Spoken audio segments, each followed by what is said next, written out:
If your IELTS exam is just a few days away, or even tomorrow, you probably do not have weeks to prepare. Right now, you are likely looking for the most effective way to use the limited time you have left. That is exactly why I created this lesson. Instead of spending hours searching for strategies, choosing practice materials, or wondering what to focus on, you can use this video as a complete IELTS listening review. In this video, we will practice, and practice some more. As we work through each test, I'll explain why each correct answer is right, highlight the strategies and vocabulary that matter most, point out the traps that cause students to lose points, and show you exactly what to listen for. This will help you answer questions more confidently on test day. If, after watching this video, you realize that you need more personalized guidance, feel free to book a package of 4 private lessons with either me or our IELTS expert Xeniya. During these sessions, we'll focus on the areas that are holding your score back and give you targeted advice for the reading, listening, speaking, and writing sections to help you improve your overall band score. On the other hand, if your exam is not right around the corner and you have more time to prepare, I recommend starting with our IELTS Intensive Course. It's a structured 2-week program that covers every section of the exam, teaches you the vocabulary you need, explains the most effective strategies, and provides speaking and writing templates to help you achieve your target score. You'll find links to both options in the description below. Now, grab a notebook, put on your headphones, and let's get started. Let's begin our section by listening to the instructions. Test 3. This is the IELTS listening test. You will hear a number of different recordings, and you will have to answer questions on what you hear. There will be time for you to read the instructions and questions, and you will have a chance to check your work. All the recordings will be played once only. The test is in 4 parts. At the end of the test, you will be given 10 minutes to transfer your answers to an answer sheet. Now turn to Part 1.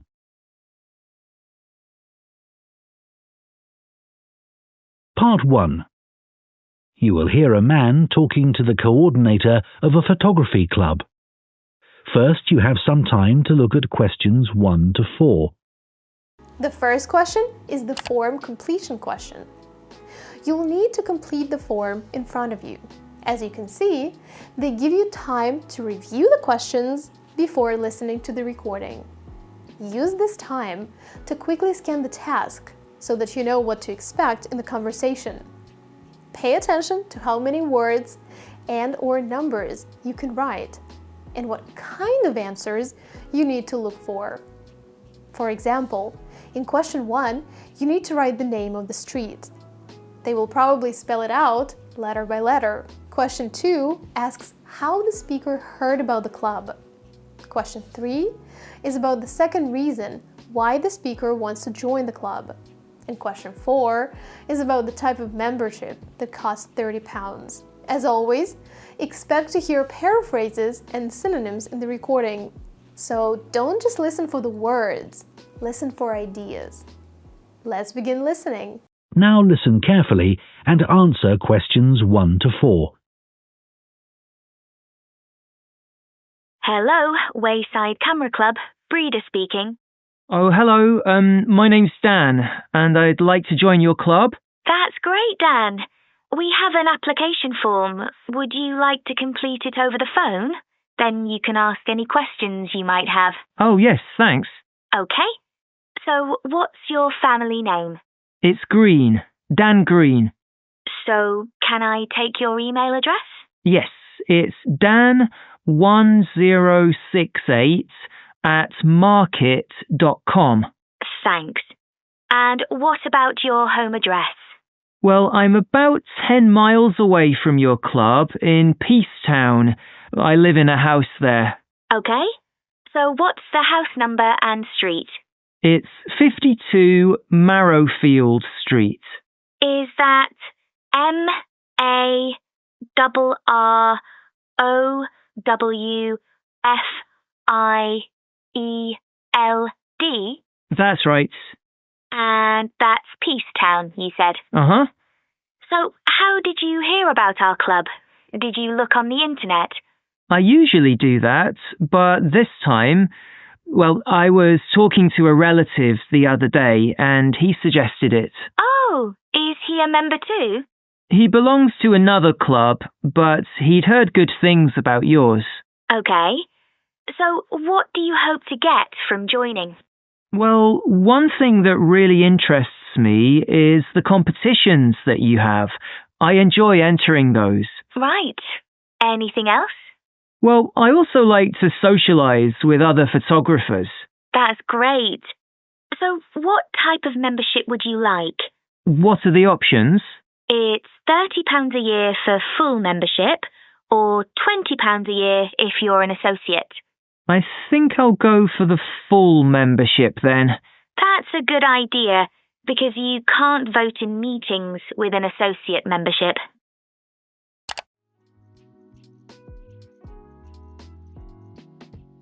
The information in the recording goes in the same order as in the form, which makes answering the questions much easier. The correct answers are 1.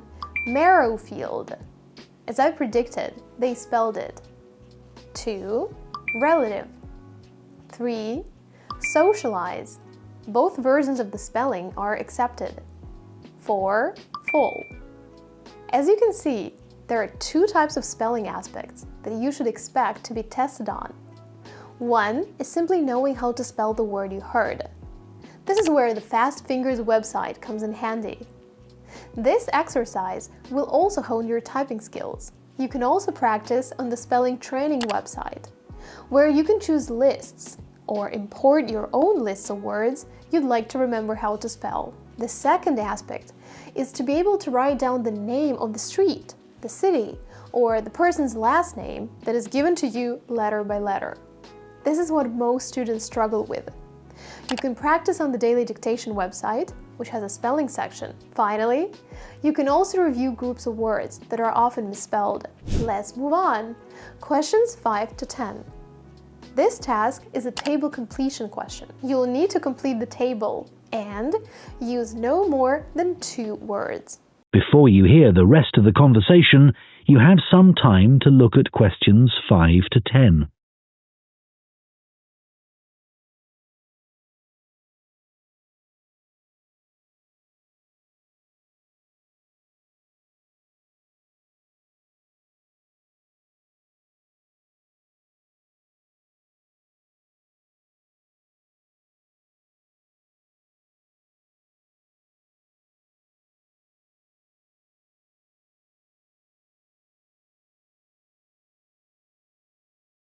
Now listen and answer questions 5 to 10. If I could just find out a bit more about you. Okay. So, you said you wanted to compete. Have you ever won any photography competitions? Not yet, but I have entered 3 in the past. Oh, that's interesting.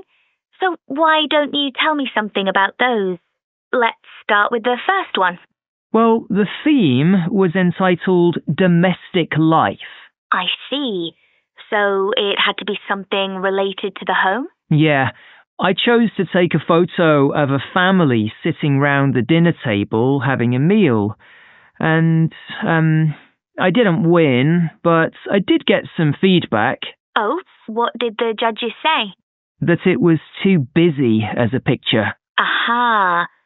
So it was the composition of the picture that they criticised? That's right.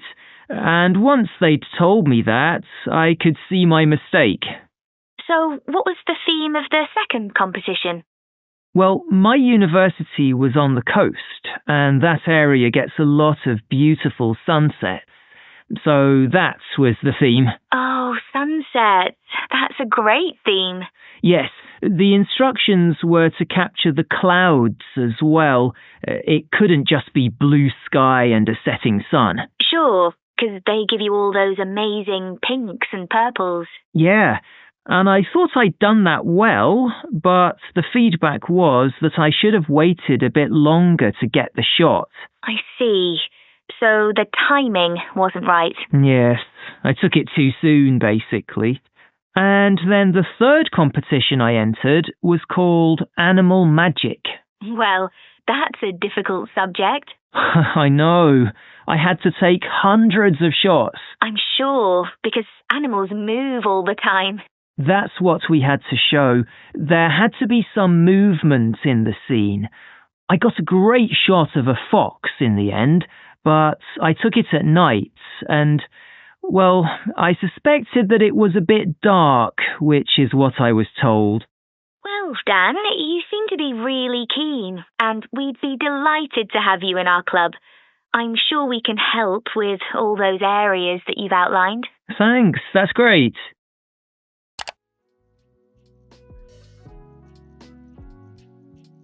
Let's check your work. 5. Domestic life. 6. Clouds. 7. Timing. In the conversation, the woman said that the timing wasn't right, which means it was wrong. 8. Animal magic. 9. Animal movement, or just movement, but not movements. 10. Dark. Again, this task is pretty straightforward. What you want to do here is make sure you don't get distracted by all the extra information you hear.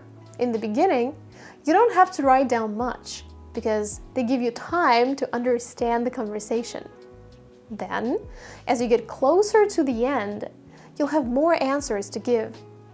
As you can see, part 1 is usually fairly easy.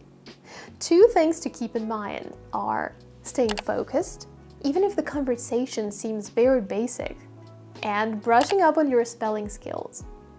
Let's move on to part 2. In this section, you'll have to choose 2 letters to answer each question. There are some similar choices for each question. Make sure you read them carefully and find the differences between them. It's also a good idea to predict the correct answers by using your logic. This will help you to better analyze the answer options. Part 2. You will hear an expert on picking wild mushrooms called Dan talking on the radio. First, you have some time to look at questions 11 to 14.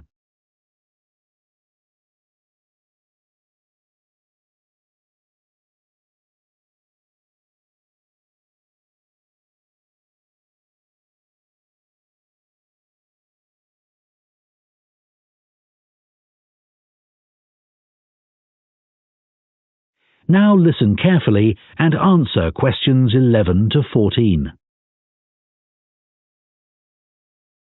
This evening, we're delighted to welcome Dan Beagle, who's just written a book on looking for and finding food in the wild.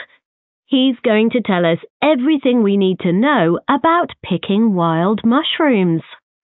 Thank you very much. Well, I need to start by talking about safety. You really need to know what you're doing because some mushrooms are extremely poisonous. Having said that, once you know what to look for, it's really worth doing for the amazing variety of mushrooms available, which you can't get in the shops. But of course, you have to be very careful, and that's why I always say you should never consume mushrooms picked by friends or neighbours. Always remember that some poisonous mushrooms look very similar to edible ones, and it's easy for people to get confused. The other thing to avoid is mushrooms growing beside busy roads, for obvious reasons. But nothing beats the taste of freshly picked mushrooms. Don't forget that the ones in the shops are often several days old and past their best. There are certain ideas about wild mushrooms that it's important to be aware of. Don't listen to people who tell you that it's only okay to eat mushrooms that are pale or dull. This is completely untrue. Some edible mushrooms are bright red, for example. Personally, I prefer mushrooms cooked, but it won't do you any harm to eat them uncooked, in salads. It's not necessary to peel them. Another thing you should remember is that you can't tell if a mushroom is safe to eat by its smell. Some of the most deadly mushrooms have no smell and taste quite nice, apparently. Finally, just because deer or squirrels eat a particular mushroom doesn't mean that you can.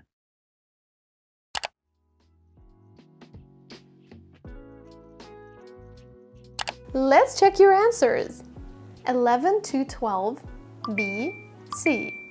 13 to 14, B, D. The first part of the recording addresses the first question, while the second part covers the second question. Now, the options given are presented randomly to make it more difficult to find the right ones. For example, in question 2, the speaker first mentions option D and then option B. Again, be prepared for paraphrases and synonyms in the recording, so listen for ideas, not just keywords. Questions 15 to 20. A notorious multiple choice question. Be sure to read the questions first, and then, if you have time, analyze the answer options. In each question, analyze keywords that will help you locate the right part of the recording. Now listen and answer questions 15 to 20. Of course, mushroom picking is associated with the countryside, but if you haven't got a car, your local park can be a great place to start. There are usually a range of habitats where mushrooms grow, such as playing fields and wooded areas. But you need to be there first thing in the morning, as there's likely to be a lot of competition. Not just from people, but wildlife too.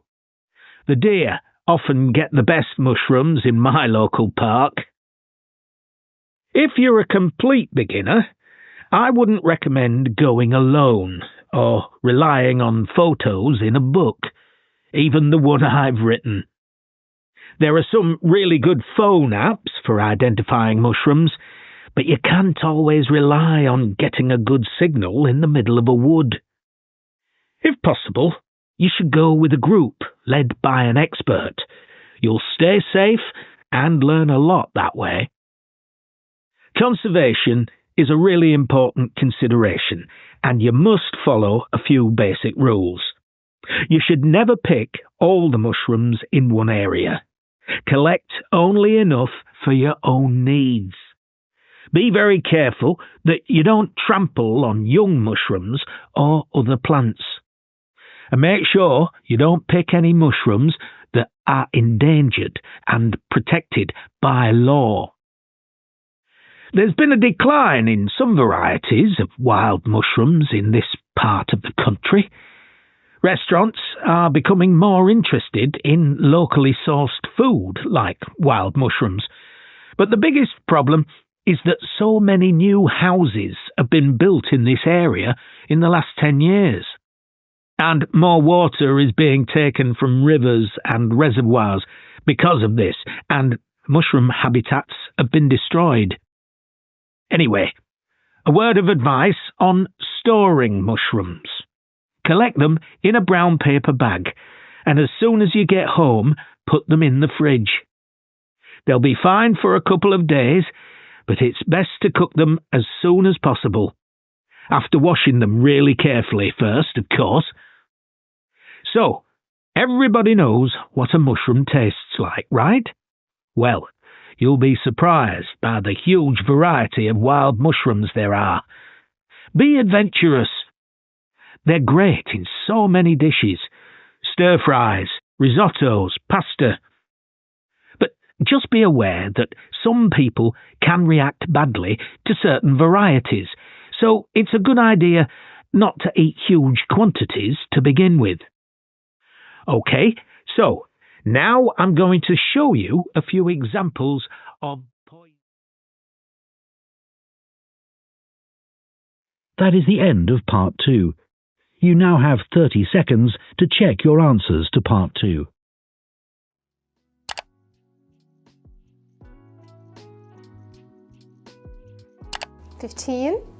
C.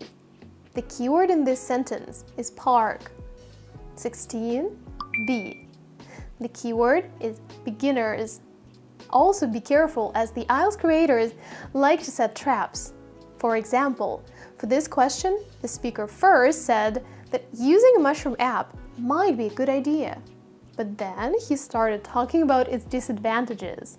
So, don't be tempted to choose the first option you hear. 17. B. The keyword is conservation. 18. C. The keyword is decline. 19. A. 20. A. This section is a bit harder than the previous one, as the question types and the topics of the recording are more complex. Let's move on to Part 3. It starts with 2 more questions that you need to choose answers for.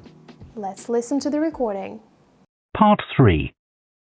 You will hear 2 business students discussing automation and the future of work. First, you have some time to look at questions 21 to 24.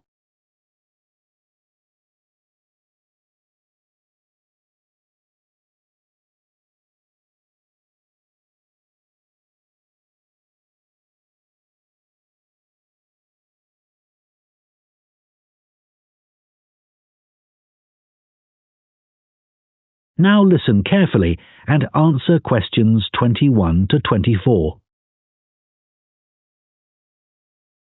That seminar yesterday on automation and the future of work was really good, wasn't it? Looking at the first industrial revolution in Britain in the 19th century and seeing how people reacted to massive change was a real eye-opener. Yeah. It was interesting to hear how people felt about automation then and what challenges they faced. I didn't know that first started with workers in the textile industry. With those protesting workers called the Luddites, destroying their knitting machines because they were so worried about losing their jobs. Yes, and ultimately they didn't achieve anything. And anyway, industrialization created more jobs than it destroyed. Yes, that's true. But it probably didn't seem a positive thing at the time.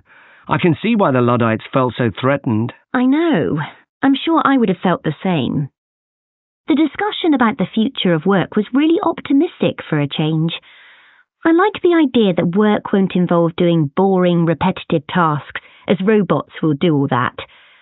Normally, you only hear negative stuff about the future. Bit too optimistic, don't you think? For example, I can't see how people are about to have more leisure time when all the evidence shows people are spending longer than ever at work. No, that's true. And what about lower unemployment? I'm not so sure about that. Perhaps in the long term, but not in the foreseeable future. And I expect most people will be expected to work until they're much older, as everyone's living much longer. That's already happening.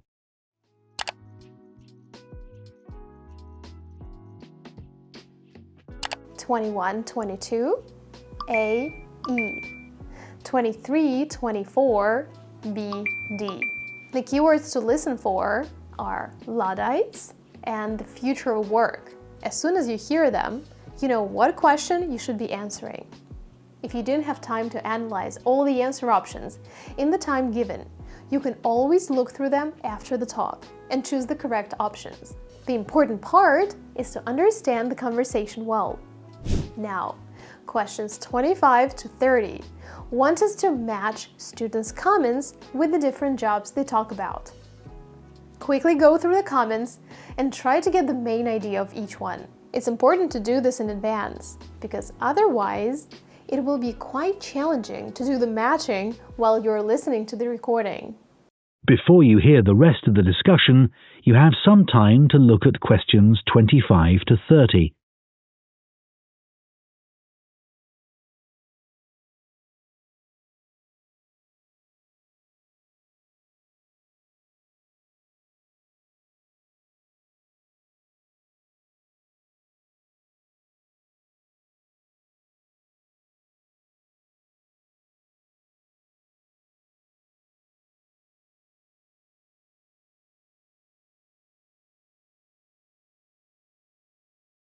Now listen and answer questions 25 to 30.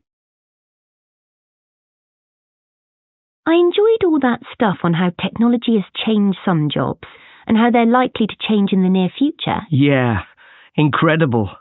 Like accountants. You might think all the technological innovations would have put them out of a job, but in fact there are more of them than ever. They're still really in demand and have become far more efficient. Right, that was amazing. 20 times more accountants in this country compared to the 19th century. I know. I'd never have thought the demand for hairdressing would have gone up so much in the last 100 years.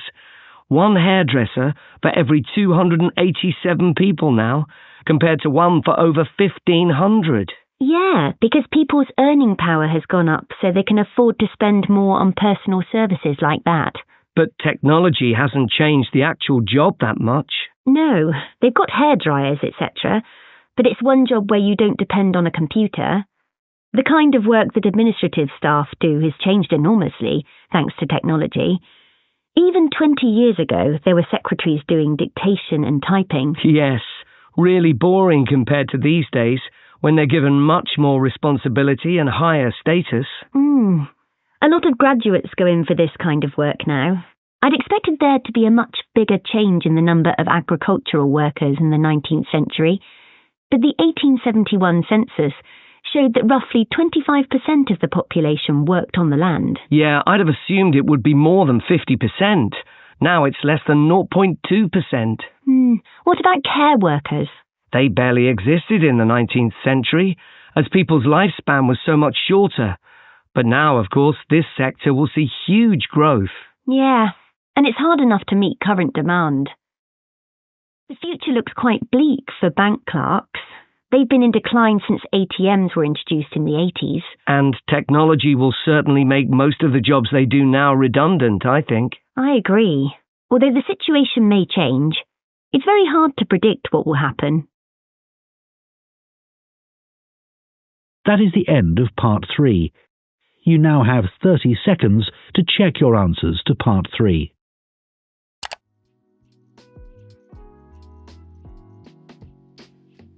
The right answers are 25, G, 26, E, 27, B, 28, C, 29, F, 30, A.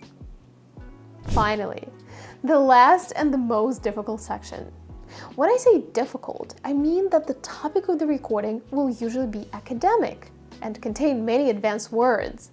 However, what I noticed is that while the lexis of the fourth part is more difficult, the task itself is usually a bit simpler than the task in part 3, for example. If you noticed the same thing, let me know in the comments below. The question type that we have here is note completion. You have to write one word only for each answer. Let's give it a try. Part 4.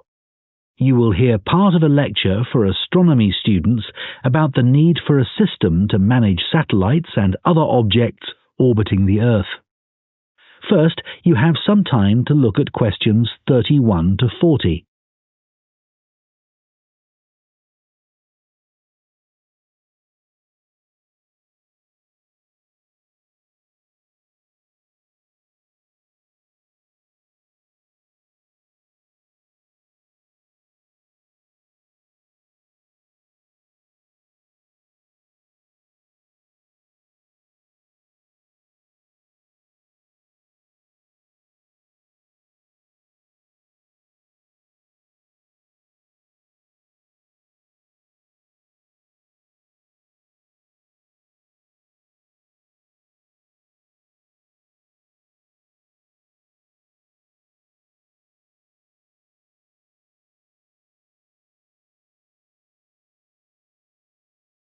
Now listen carefully and answer questions 31 to 40.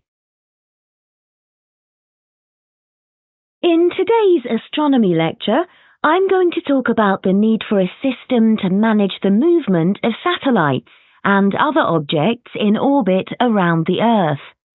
In other words, a space traffic management system. We already have effective air traffic control systems that are used internationally to ensure that planes navigate our skies safely. Well, space traffic management is a similar concept, but focusing on the control of satellites. The aim of such a system would be to prevent the danger of collisions in space between the objects in orbit around the Earth. In order to do this, we'd need to have a set of legal measures, and we'd also have to develop the technical systems to enable us to prevent such accidents. But unfortunately, at present, we don't actually have a space traffic management system that works. So, why not? What are the problems in developing such a system? Well, for one thing, satellites are relatively cheap these days, compared with how they were in the past, meaning that more people can afford to put them into space. So there's a lot more of them out there, and people aren't just launching single satellites, but whole constellations, consisting of thousands of them designed to work together. So space is getting more crowded every day. But in spite of this, one thing you may be surprised to learn is that you can launch a satellite into space, and once it's out there, it doesn't have to send back any information to Earth to allow its identification. So while we have international systems for ensuring we know where the planes in our skies are, and to prevent them from colliding with one another, when it comes to the safety of satellites, at present we don't have anything like enough proper ways of tracking them. And it isn't just entire satellites that we need to consider. A greater threat is the huge amount of space debris in orbit around the Earth, broken bits of satellite and junk from space stations and so on. And some of these are so small that they can be very hard to identify, but they can still be very dangerous. In addition, some operators may be unwilling to share information about the satellites they've launched. For example, a satellite may be designed for military purposes, or it may have been launched for commercial reasons, and the operators don't want competitors to have information about it. And even if the operators are willing to provide it, the information isn't easy to collect. Details are needed about the object itself, as well as about its location at a particular time. And remember that a satellite isn't very big, and it's likely to be moving at thousands of kilometers an hour. We don't have any sensors that can constantly follow something moving so fast. So all that the scientists can do is to put forward a prediction concerning where the satellite is heading next.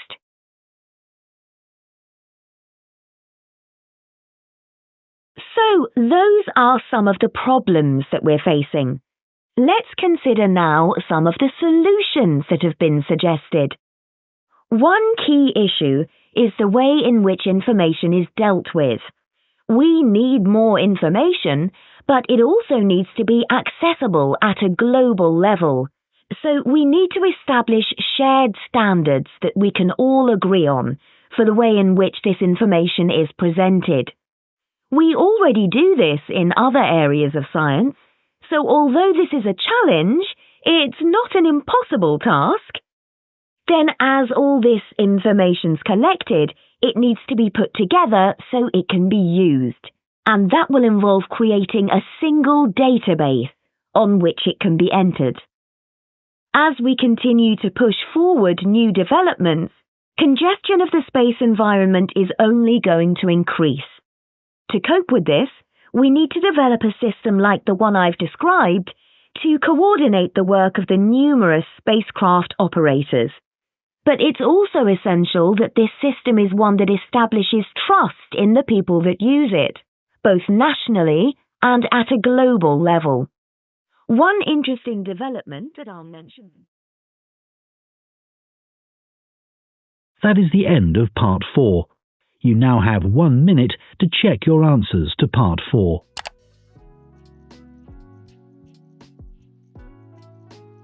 31, technical. 32, cheap. 33, thousands. 34, identification. 35, tracking. 36, military. 37, location. 38, prediction. 39, database. 40, trust. To follow the information, pay close attention to keywords. At the beginning of the lecture, such keywords are air traffic control, planes, traffic management system, AIM, and legal. They guide us to the first answer, technical. Also, expect some words from the notes to be different in the recording. For example, ways, measures, systems. In this video, we'll complete the entire listening section together. First, you'll have the opportunity to complete each part of the section on your own, and then we'll go over the correct answers and discuss the most difficult parts. At the beginning of each part, you'll be given some time to look at the questions in front of you. Always pay close attention to the number of questions that you'll be given time to look at. Let's get started. Part 1. You will hear a man who works at an employment agency phoning a woman who is looking for a job. First, you have some time to look at questions 1 to 5.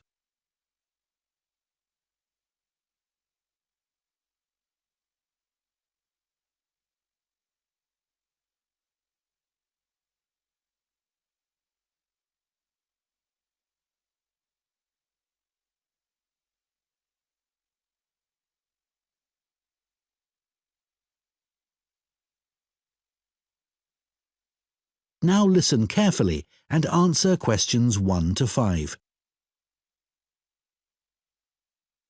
Hello? Oh, hello, is that Julie Davison? Yes. This is Greg Preston from the employment agency. We met last week when you came in to inquire about office work. Oh, that's right. Now, we've just had some details come in of a job which might interest you. Okay. So this is a position for a receptionist. I believe you've done that sort of work before? Yes, I have. I worked in a sports centre for a couple of years before I got married and had the children. Right.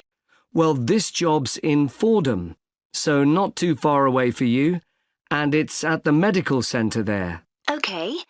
So where exactly is that? It's quite near the station on Chastens Road. Sorry?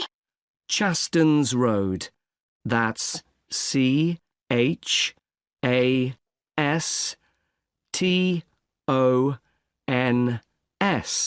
Okay, thanks.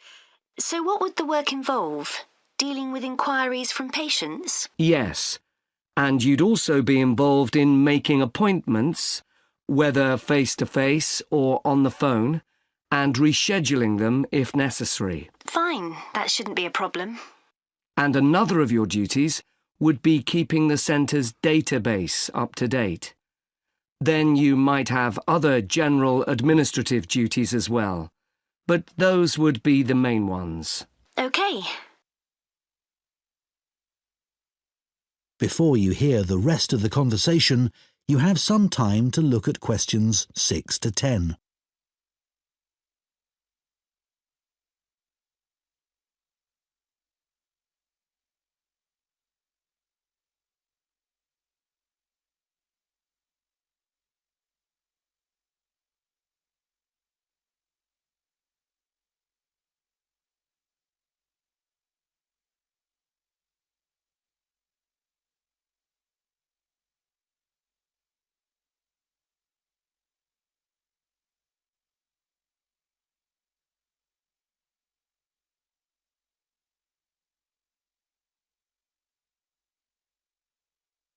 Now listen and answer questions 6 to 10.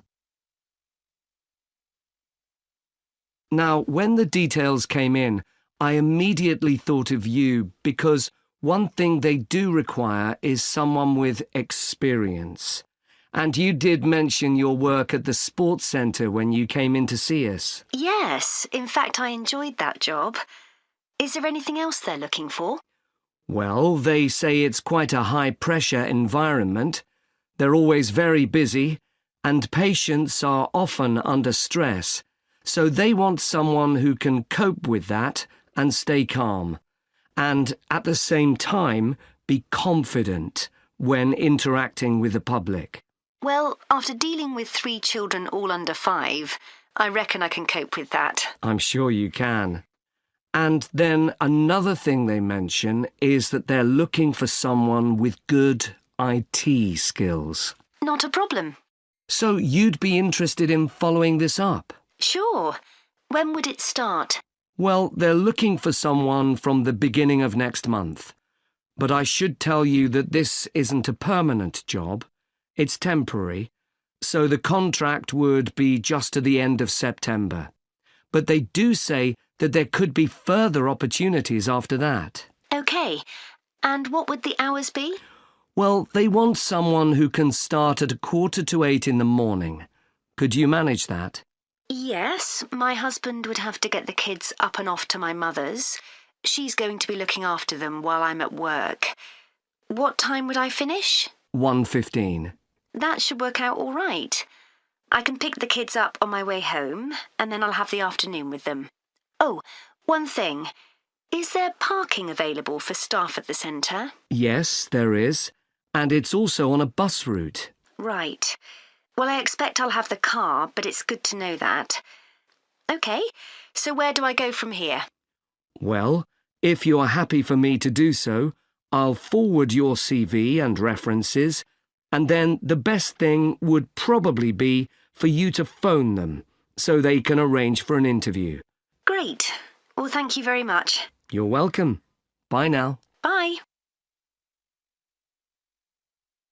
That is the end of Part 1. You now have 1 minute to check your answers to Part 1. The correct answers are 1. Receptionist, 2. Medical, 3.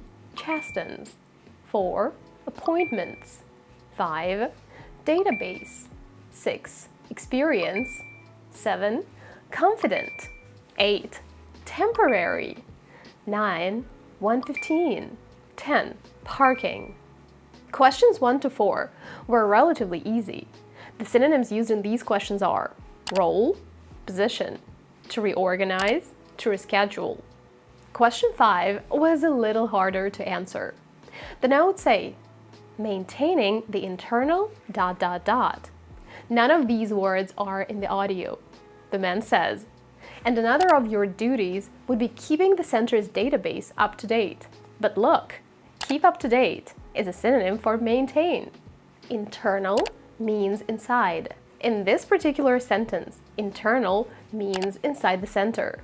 So keeping the center's database up to date means the same as maintaining the internal database. If you answered this question incorrectly, add these synonyms to your vocabulary list. The words you need to know to answer questions 6 to 10 are essential, meaning very important, and on-site, meaning at the place where something is happening.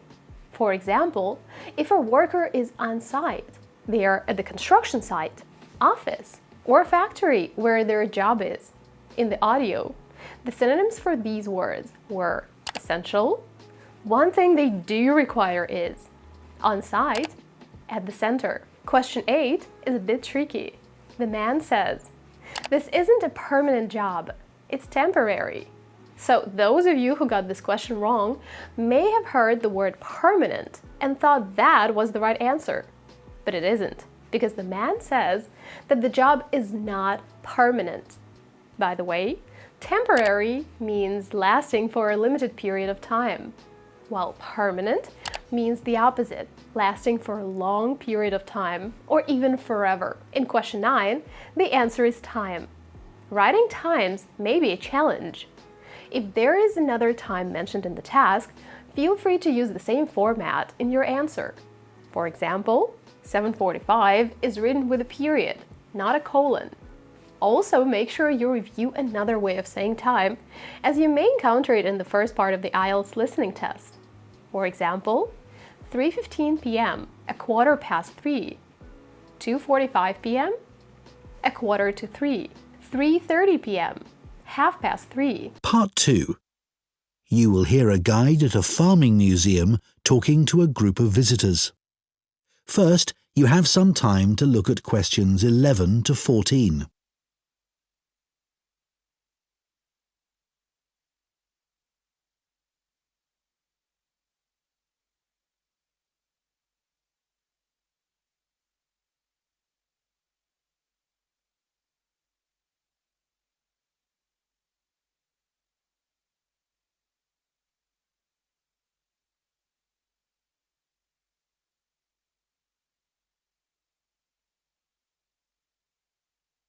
Now listen carefully and answer questions 11 to 14.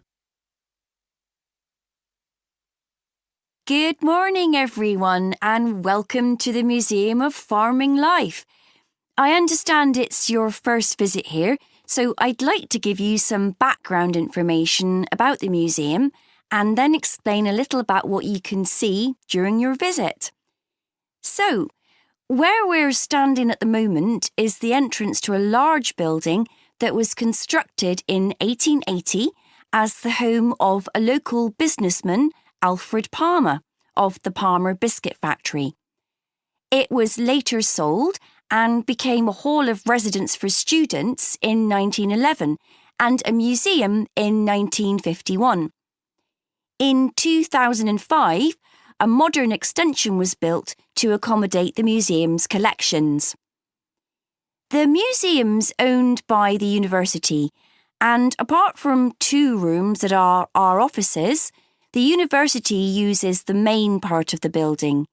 You may see students going into the building for lessons, but it's not open to museum visitors, I'm afraid. It's a shame because the interior architectural features are outstanding, especially the room that used to be the library. Luckily, we've managed to keep entry to the museum free. This includes access to all the galleries, outdoor areas, and the rooms for special exhibitions. We run activities for children and students, such as the Museum Club, for which there's no charge. We do have a donation box just over there, so feel free to give whatever amount you consider appropriate. We do have a cloakroom if you'd like to leave your coats and bags somewhere. Unlike other museums, photography is allowed here, so you might like to keep your cameras with you. You might be more comfortable not carrying around heavy rucksacks, though keep your coats and jackets on as it's quite cold in the museum garden today. Before you hear the rest of the talk, you have some time to look at questions 15 to 20.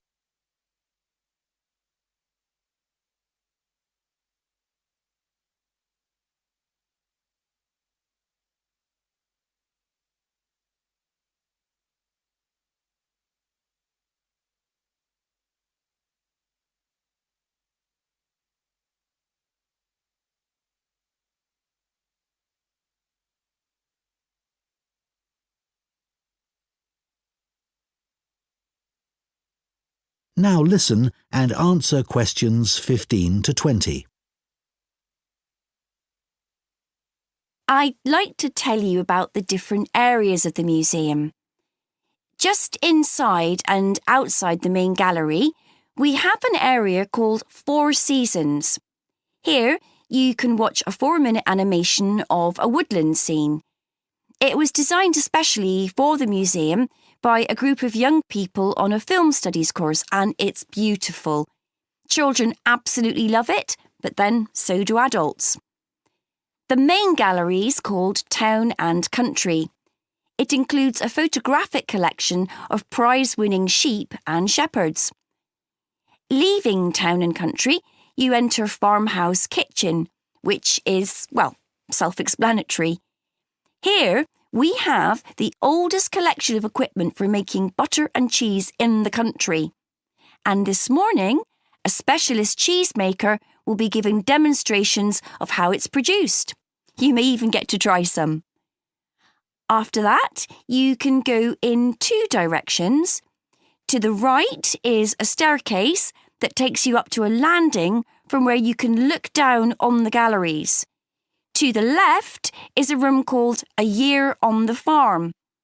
There is lots of seating here, as sometimes we use the room for school visits, so it's a good place to stop for a rest. If you're feeling competitive, you can take our memory test, in which you answer questions about things you've seen in the museum. The next area is called Wagon Walk.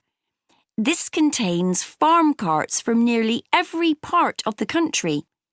It's surprising how much regional variation there was.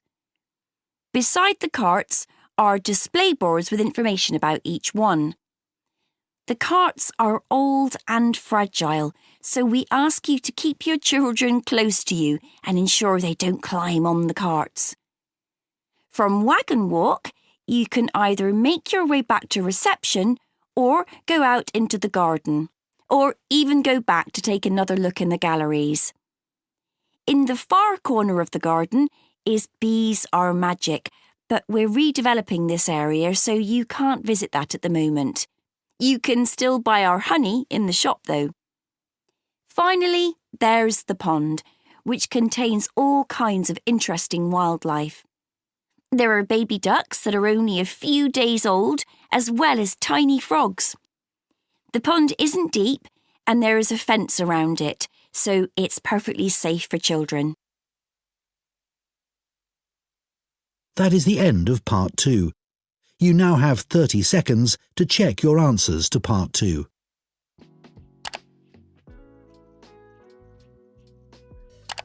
The correct answers are 11B, 12A, 13A, 14C, 15F, 16G, 17E, 18A, 19C, 20B. Question 11 is a little confusing. The speaker says that the museum was constructed in 1880 as the home of a local businessman, then became a hall of residence, and then a museum. However, the question uses the word originally, which means first, or in the beginning, so the correct answer is a private home. Question 15 is where many students make mistakes. They pay too much attention to the animation that was created and miss the part where the speaker says who created it. It was created by a group of young people on a film studies course, so the correct answer is F. Finally, question 20 is also often answered incorrectly. The speaker mentioned baby ducks and tiny frogs. These are new things to see. Part 3. Following instructions from their tutor, you will hear two trainee teachers discussing the use of origami, a paper folding activity, in the classroom. First, you have some time to look at questions 21 to 27.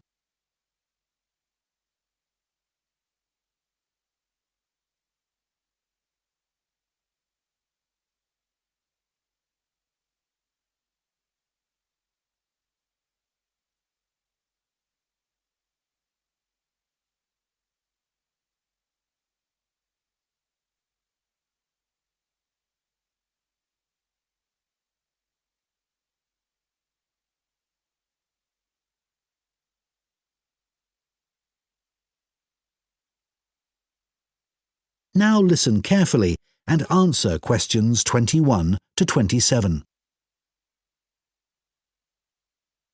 So now I want you to discuss the lesson we've just been watching on the video and think about the ways in which origami can be a useful educational tool. Can you all work with the person sitting next to you? I had no idea that such a simple thing like folding squares of paper to make the shape of something like a bird could be such an amazing tool. It's made me see origami in a whole new light. I know. It was interesting to see the educational skills the children were developing by doing origami. On the video, you could see them really listening hard to make sure they did all the steps in the right order to make the bird. That's right. In this lesson, they were working individually, but it would also be interesting to see if the children could work out how to make something simple without being given any direction. That would help with building teamwork as well. Yes, but much more of a challenge. One thing that really stood out for me was that the children were all having fun while being taught something new. Which is a key aim of any lesson with this age group. And although these kids had no problems with folding the paper, with younger children you could do origami to help practice fine motor skills. Absolutely. Shall we talk about the individual children we saw on the video? I wrote all their names down and took some notes. Yes, I did too. OK, good. Let's start with Sid. He was interesting because before they started doing the origami, he was being quite disruptive. Yes, he really benefited from having to use his hands. It helped him to settle down and start concentrating. Yes, I noticed that too. What about Jack? I noticed he seemed to want to work things out for himself. You could see him trying out different things rather than asking the teacher for help. What did you make of Naomi? She seemed to be losing interest at one point, but then she decided she wanted her mouse to be the best, and that motivated her to try harder. She didn't seem satisfied with hers in the end, though. No. Anya was such a star. She listened so carefully and then produced the perfect bird with very little effort. I think the teacher could have increased the level of difficulty for her. Maybe. I think it was the first time Zara had come across origami. She looked as if she didn't really get what was going on. She seemed unsure about what she was supposed to do. But in the end, hers didn't turn out too badly. Yeah, I'm sure it was a positive learning experience for her. Before you hear the rest of the discussion, you have some time to look at questions 28 to 30.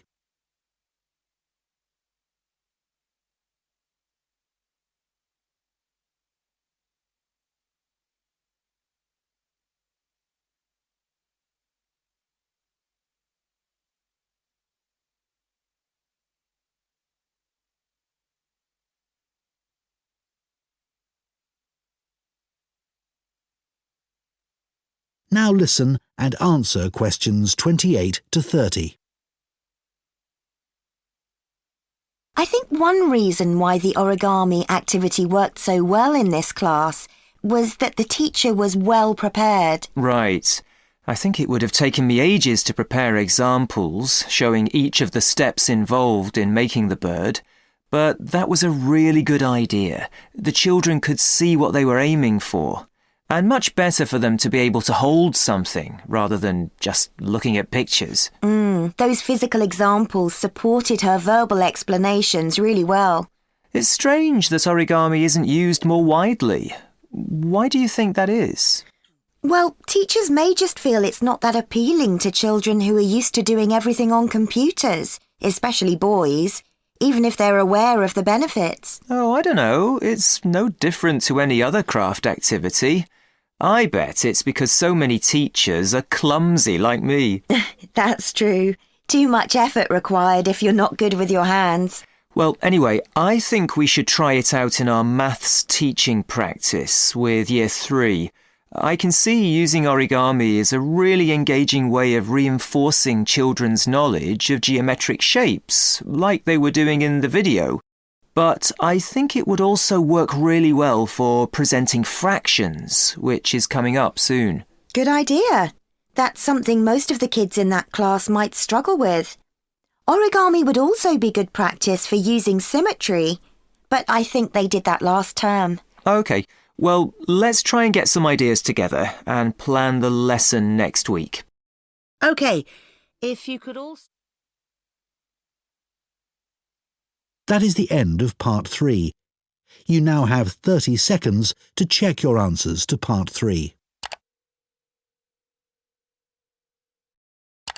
The correct answers are 21, B or D, 22, B or D.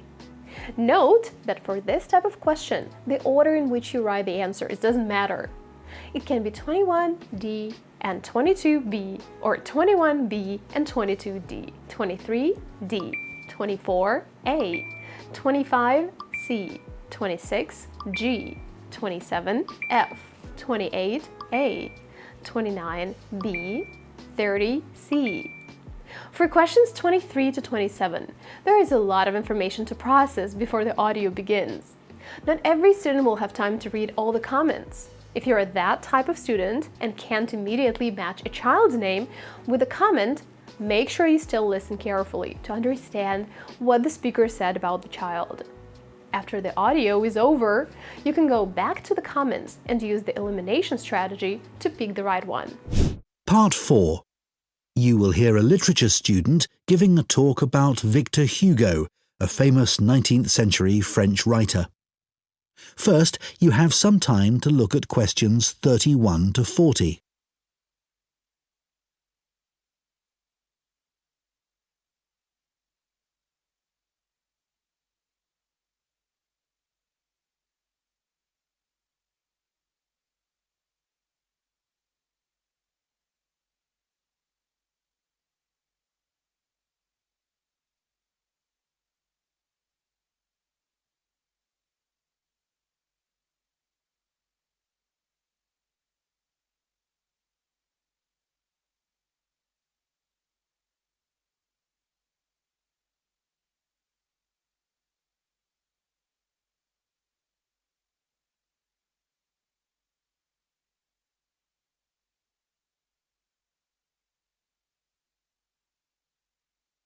Now listen carefully and answer questions 31 to 40.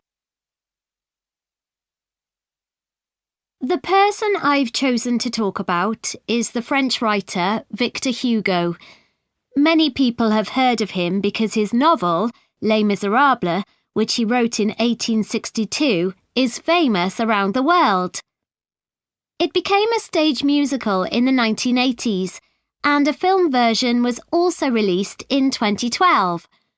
So some of us, I'm sure, have a pretty general idea of the plot, but we know much less about the author. Today, I'm going to provide a little more insight into this talented man, and I'm going to talk particularly about the home he had on the island of Guernsey in the British Channel Islands. But first, his early career. As I've said, he was a writer. He was at the height of his career in Paris, and he was very highly regarded by his colleagues. As far as literature was concerned, he was the leading figure of the Romantic movement. However, as well as being a literary genius, he also gave many speeches about issues like the level of poverty in his society. He felt very strongly about this, and about other areas where change was needed, like education. This kind of outspoken criticism was not well liked by the rulers of France, and eventually the Emperor, Napoleon III, told Victor Hugo to leave Paris and not return. In other words, he sent him into exile.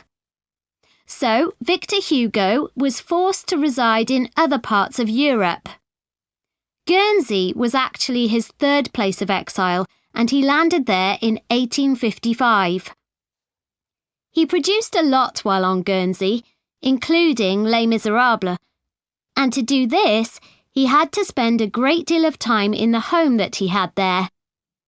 This was a property that he bought using the money he'd made in France from the publication of a collection of his poetry. It was the only property he ever owned, and he was very proud of it.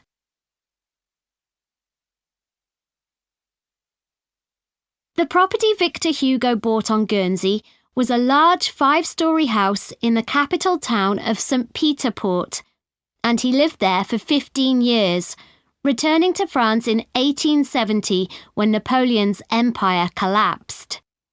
He decorated and furnished each level or floor of the house in unique and wonderful ways, and many people consider the inside of the house to be a work of art.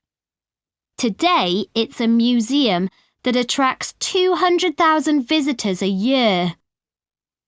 He lived in the house with his family, and portraits of its members still hang in rooms on the ground floor, along with drawings that he did during his travels that he felt were important to him.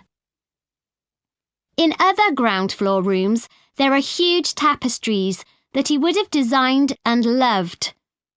The walls are covered in dark wood panelling that Victor Hugo created himself using wooden furniture that he bought in the market. The items were relatively inexpensive, and he used them to create intricate carvings. They gave an atmosphere on the lower level that was shadowy and rather solemn.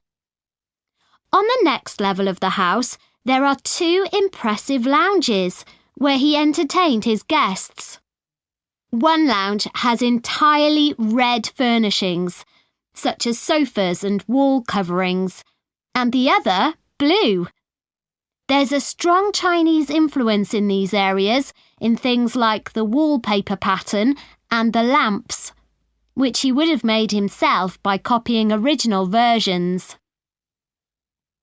His library, where he left many of his favourite books, forms the hallway to the 3rd floor and was a comfortable area where he could relax and enjoy his afternoons. And then, at the very top of the house, there's a room called the Lookout. Called that because it looks out over the harbour. In contrast to the rather dark lower levels, it's full of light and was like a glass office where he would write until lunchtime, often at his desk. So, Victor Hugo was a man of many talents, but he was also true to his values. While living in his house on Guernsey, he entertained many other famous writers, but he also invited a large group of local children from the deprived areas of the island to dinner once a week. What's more, he served them their food, which was an extraordinary gesture for the time period. In 1927, the house was owned by his relatives, and they decided to donate it to the city of Paris. It has since been restored using photographs from the period, and, as I mentioned earlier, is now a museum that is open to the public. That is the end of Part 4. You now have 1 minute to check your answers to Part 4. The correct answers are 31, plot, 32, poverty, 33, Europe, 34, poetry, 35, drawings, 36, furniture, 37, lamps, 38, harbor, spelled with a U in British spelling or without a U in American spelling. Both options are acceptable. 39, children, 40, relatives. Although this is the last part and may seem the most difficult, I personally find it easier than part 3. The key to success here is to find the keywords that will help you find the right part of the audio and predict the right answers. You can predict the word forms, whether the missing word is a verb, noun, adjective, and so on. And even try to guess the word itself, based on the context, if you have time. For example, in question 31, the missing word is a noun. 2 challenging questions in this part are questions 36 and 37. In question 36, the missing word is a noun. It looks like it could be the name of a piece of furniture made of wood. In the audio, the speaker says, "The walls are covered with dark wood paneling." Dark wood paneling is a collocation that confuses many students. They believe that paneling is the correct answer, but it's not. The correct answer is at the end of the sentence. The walls are covered with dark wood paneling that Victor Hugo made himself using wooden furniture that he bought at the market. This sentence means the same as the one in question 37, but it's reversed. Look, question 36 first says what Victor Hugo bought, and then what he created with what he bought. The speaker in the audio, on the other hand, says first what Victor Hugo made, and then what he made it from. By the way, the word paneling you hear in the audio is the material, such as wood or plastic, used to cover and decorate walls or ceilings. And wall carvings from question 36 are designs or pictures made by cutting into the surface of a wall. The same trick is used for question 37. The sentence you hear in the audio is also reversed from the one you see in the question. The speaker says, there is a strong Chinese influence in these areas in things like the wallpaper pattern and the lamps. They first talk about the Chinese influence and then name the objects that are examples of that influence. Question 37 reads, the first floor consists of furnished areas with wallpaper and lamps that have a Chinese design. The sentence first gives the names of the objects and then mentions that they have a Chinese design. A very common word you hear in the sentence from the audio is pattern. It means a repeated design or shape. It can be something like stripes, dots, or any sequence that repeats in the same way. A wallpaper pattern is a repeated design on wallpaper. This design can be anything, such as flowers, stripes, or shapes, and it makes the wallpaper look interesting and attractive. Today we're going to do the entire IELTS listening section together. Here's how it works. After each section, we'll pause to review your answers and break down the most common traps that IELTS examiners set for you. I find this method very effective because going through your answers while the recording is still fresh in your mind helps you spot mistakes and learn from them immediately. It's a strategy I use regularly with my students, and it works wonders. By the way, if your IELTS test is coming up and you're still aiming to hit your target score in listening, join our comprehensive IELTS course. We'll help you achieve the score you need and provide detailed feedback on your speaking and writing to ensure you're fully prepared for the test. Now, without further ado, let's get started. Part 1. You will hear a teaching assistant calling a country park about a school visit. First, you have some time to look at questions 1 to 6.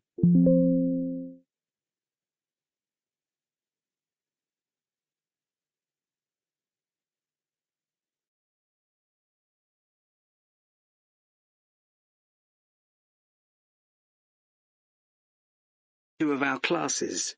Okay. What would you like to know? Well, I'm new to this area, so perhaps you could tell me something about the park first, please. Of course. Altogether, the park covers 170 acres. That's 69 hectares. There are 3 main types of habitat: wetland, grassland and woodland. The woods are well established and varied, with an oak plantation and other areas of mixed species. Right. The wetland is quite varied too. The original farmland was dug up around 40 years ago to extract gravel. Once this work was completed, the gravel pits filled with water, forming the 2 large lakes. There are also several smaller ones, ponds, and a stream that flows through the park. Okay, so I suppose with these different habitats, there's quite a variety of wildlife. There certainly is. A lot of different species of birds and insects, and also animals like deer and rabbits. And I understand you organise educational visits for school parties. That's right. We can organise a wide range of activities and adapt them to suit all ages. Can you give me some examples of the activities? Well, one focus is on science, where we help children to discover and study plants, trees and insects. They also collect and analyse data about the things they see. Another focus is on geography. The park is a great environment to learn and practice reading a map and using a compass to navigate around the park. Do you do anything connected with history?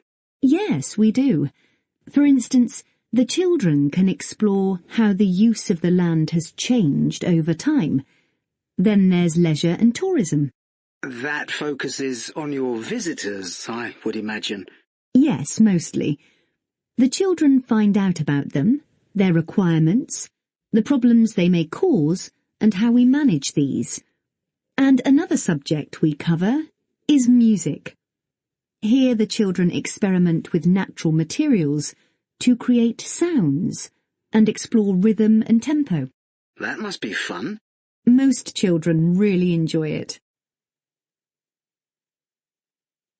Before you hear the rest of the conversation, you have some time to look at questions 7 to 10.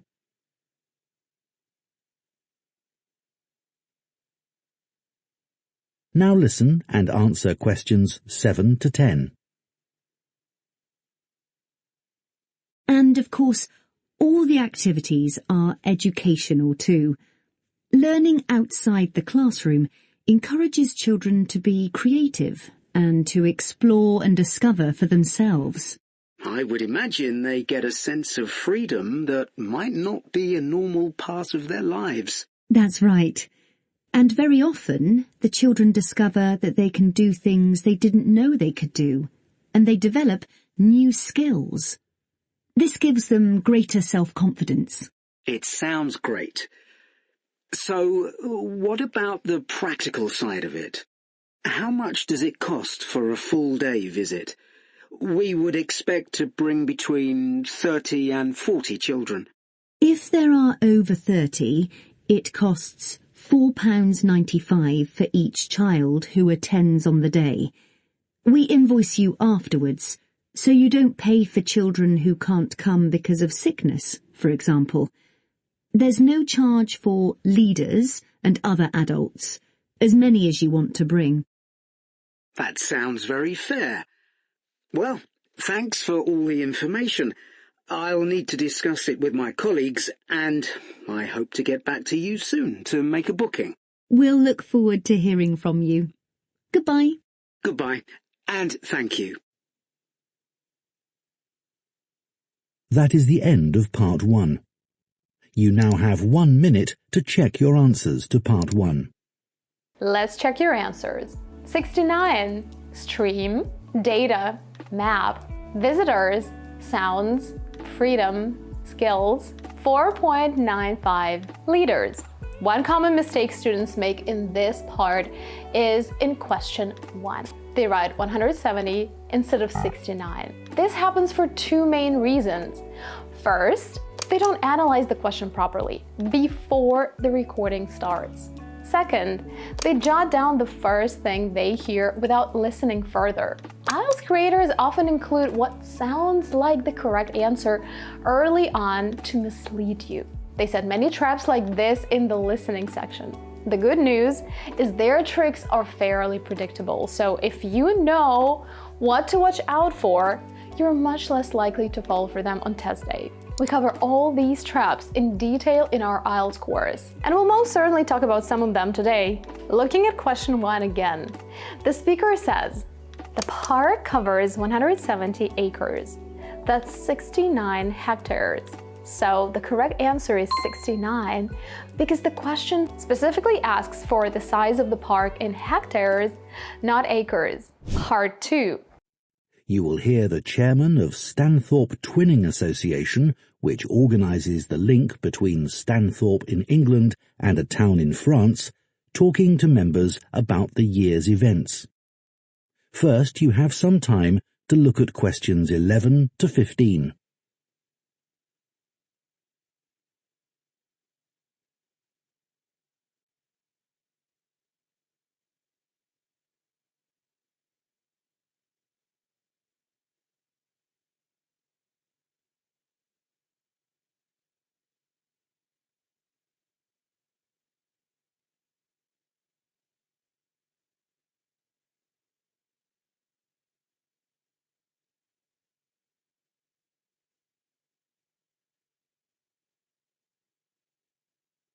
Now listen carefully and answer questions 11 to 15. It's great to see so many members of the Twinning Association here tonight. Since the twinning link between our two towns, Stanthorpe here in England and Malat in France, was established, the relationship between the towns has gone from strength to strength. Last month, 25 members of the association from Stanthorpe spent a weekend in Malat. Our hosts had arranged a great programme. We learned how cheese is produced in the region and had the chance to taste the products. The theme park trip had to be cancelled, but we all had a great time on the final boat trip down the river. That was the real highlight. This is a special year for the association because it's 25 years since we were founded. In Malat, they're planning to mark this by building a footbridge in the municipal park. We've been discussing what to do here, and we've decided to plant a poplar tree in the museum gardens. We considered buying a garden seat to put there, but the authorities weren't happy with that idea. In terms of fundraising to support our activities, we've done very well. Our pancake evening was well attended and made record profits. And everyone enjoyed the demonstration of French cookery, which was nearly as successful. Numbers for our film show were limited because of the venue, so we're looking for somewhere bigger next year. We're looking forward to welcoming our French visitors here next week, and I know that many of you here will be hosting individuals or families. The coach from France will arrive at 5 p.m. on Friday. Don't try to do too much that first evening, as they'll be tired, so have dinner in the house or garden rather than eating out. The weather looks as if it'll be okay, so you might like to plan a barbecue. Then the next morning's market day in town, and that's always a good place to stroll round. On Saturday evening, we'll all meet up at the football club, where once again we'll have Toby Sharp and his band performing English and Scottish country songs. Toby will already be well known to many of you, as last year he organised our special quiz night and presented the prizes. Before you hear the rest of the talk, you have some time to look at questions 16 to 20.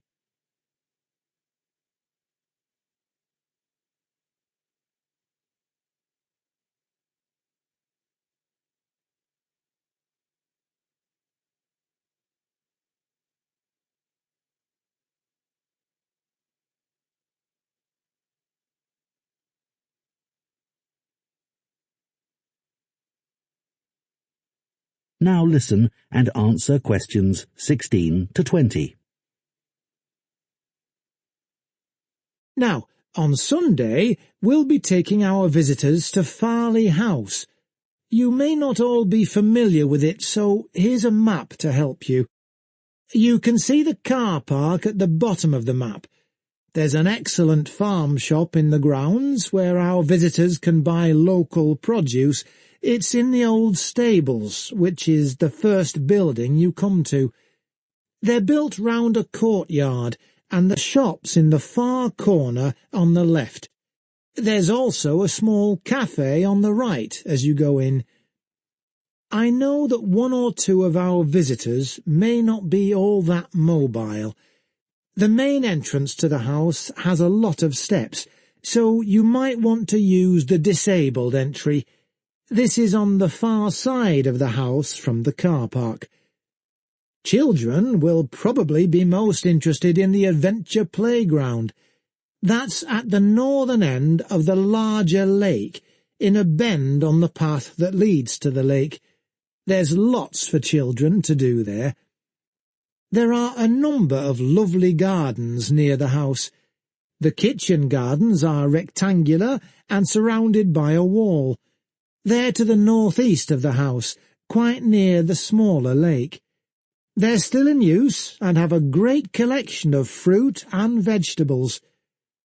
The Temple of the Four Winds is a bit more of a walk, but it's worth it. Take the path from the car park and go past the western sides of the stables and the house.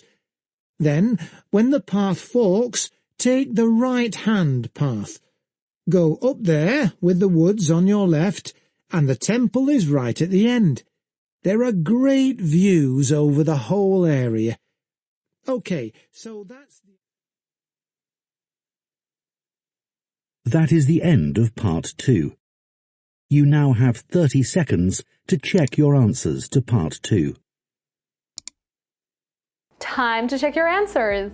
B, A, B, C, A, G, C, B, D, A. Many students make mistakes in questions 12, 15, and 16. In question 12, there is the same trap we discussed earlier. The speaker first mentions something that seems like the correct answer, but it's not. Then the correct answer follows. In this case, the man says, they're planning to mark the anniversary by building a footbridge in the municipal park. However, this will happen in Milat, not Stanthorpe. Many students miss this detail, choose answer C, and miss the correct answer, which comes next. The man continues, we've been discussing what to do here, meaning Stanthorpe, and we've decided to plant a poplar tree in the museum gardens. A poplar tree looks like this, by the way. So the correct answer is A. In question 15, many students hear football club and are tricked into thinking answer B is correct, but it's not. The man says, we'll all meet up at the football club, where once again we'll have Toby Sharp and his band performing English and Scottish country songs. So they'll be listening to a concert, not watching a match. Finally, question 16 involves analyzing a map, which is a labeling question, one of the most challenging types in the listening section. That's why it's important to have a strategy in place to succeed. I recommend taking time to analyze the map before the recording starts. It's especially important to predict where the description of the map will begin. I'll explain why this matters in a moment. Just yesterday, one of my private students took this listening test and chose answer H. Why did he make this mistake? You might think he simply confused left and right, but that's not the case. He chose H because he imagined himself standing to the north of the stables, right next to the house, and looking at the stables from that angle. So for him, the farm shop in the far corner on the left was the spot marked H. This mistake happened because he didn't properly analyze the map before the recording started and didn't figure out from which angle to view the stables. As you can see, a small mistake like this can cost you the entire point, which is why it's crucial to know how to approach this type of question correctly. Before we move on to part 3, we regularly post lots of interesting and useful IELTS-related content, so don't forget to subscribe to our channel and click the bell icon to be notified when the next video comes out. Part 3. You will hear 2 food science students called Marie and Colin discussing their final year projects. First, you have some time to look at questions 21 to 24.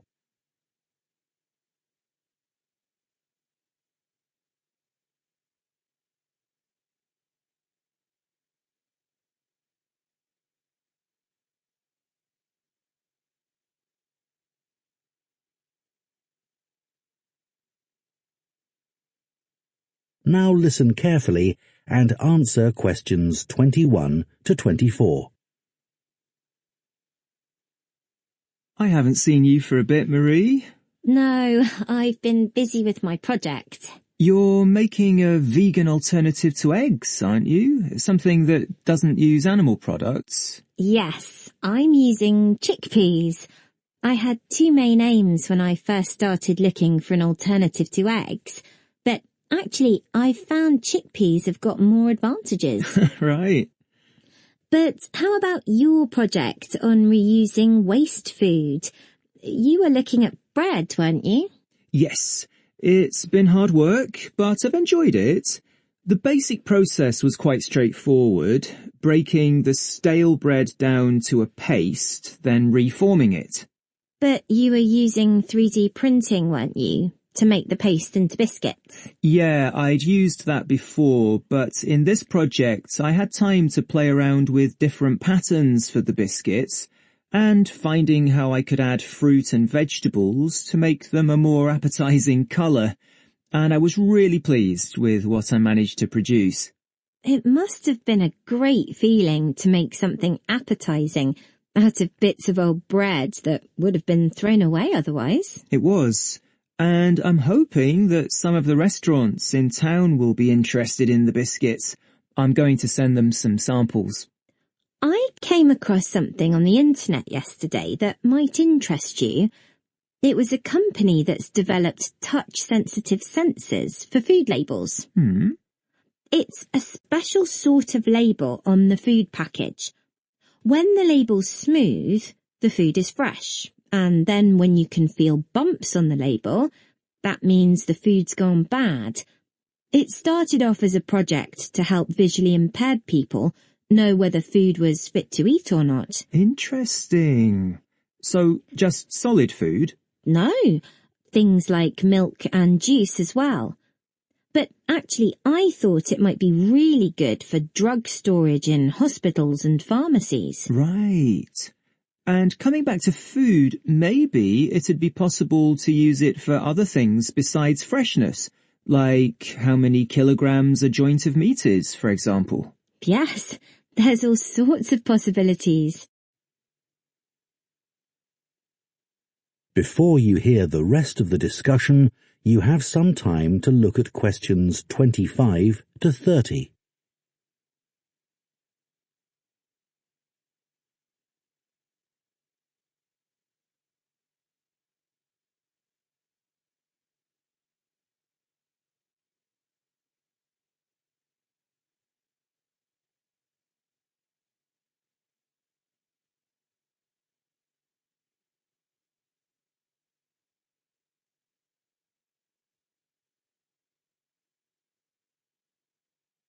Now listen and answer questions 25 to 30. I was reading an article about food trends predicting how eating habits might change in the next few years. Oh, things like more focus on local products. That seems so obvious, but the shops are still full of imported foods. Yes, they need to be more proactive to address that. And somehow motivate consumers to change, yes. One thing everyone's aware of is the need for a reduction in unnecessary packaging. But just about everything you buy in supermarkets is still covered in plastic. The government needs to do something about it. Absolutely. It's got to change. Do you think there'll be more interest in gluten and lactose-free food? For people with allergies or food intolerances? I don't know. Lots of people I know have been buying that type of food for years now. Yes, even if they haven't been diagnosed with an allergy. That's right. One thing I've noticed is the number of branded products related to celebrity chefs. People watch them cooking on TV and then buy things like spice mixes or frozen foods with the chef's name on. I bought something like that once, but I won't again. Yeah, I bought a ready-made spice mix for chicken, which was supposed to be used by a chef I'd seen on television, and it didn't actually taste of anything. Did the article mention ghost kitchens used to produce takeaway food? No, what are they? Well, they might have the name of a restaurant, but actually they're a cooking facility just for delivery meals. The public don't ever go there. But people aren't aware of that. It's all kept very quiet. So people don't realise the food's not actually from the restaurant? Right. Did you know more and more people are using all sorts of different mushrooms now to treat different health concerns? Things like heart problems. They might be taking a big risk there. Yes, it's hard to know which varieties are safe to eat. Anyway, maybe now we should... That is the end of part 3. You now have 30 seconds to check your answers to part 3. Let's check your answers. B or D? D or B? A or E? E or A? D, G, C, B, F, H. This part is actually not as hard as it might seem. The questions where most people make mistakes are questions 21 and 22, which are technically part of the same task. While most students manage to correctly choose answer D, since they hear the word color in the recording, only a few pick answer B. That's because many don't catch answer B in the recording and end up guessing the second answer. Some choose answer C, for example, because the man mentions basic process. So why do only a few students choose answer B? It's because the woman mentions it, when most people expect to hear the answer from the man. I mean, it's his project after all. The woman says, "It must have been a great feeling to make something appetizing out of bits of old bread that would have been thrown away otherwise." The man simply replies, "It was." This means he found a good way to prevent throwing away old bread, which can be referred to as waste. This example highlights something I always tell my students. Listen carefully to both speakers. You never know who will provide the answer to the question. Part 4. You will hear an archaeology student giving a presentation on an important site in Ireland called the Cagey Fields. First, you have some time to look at questions 31 to 40.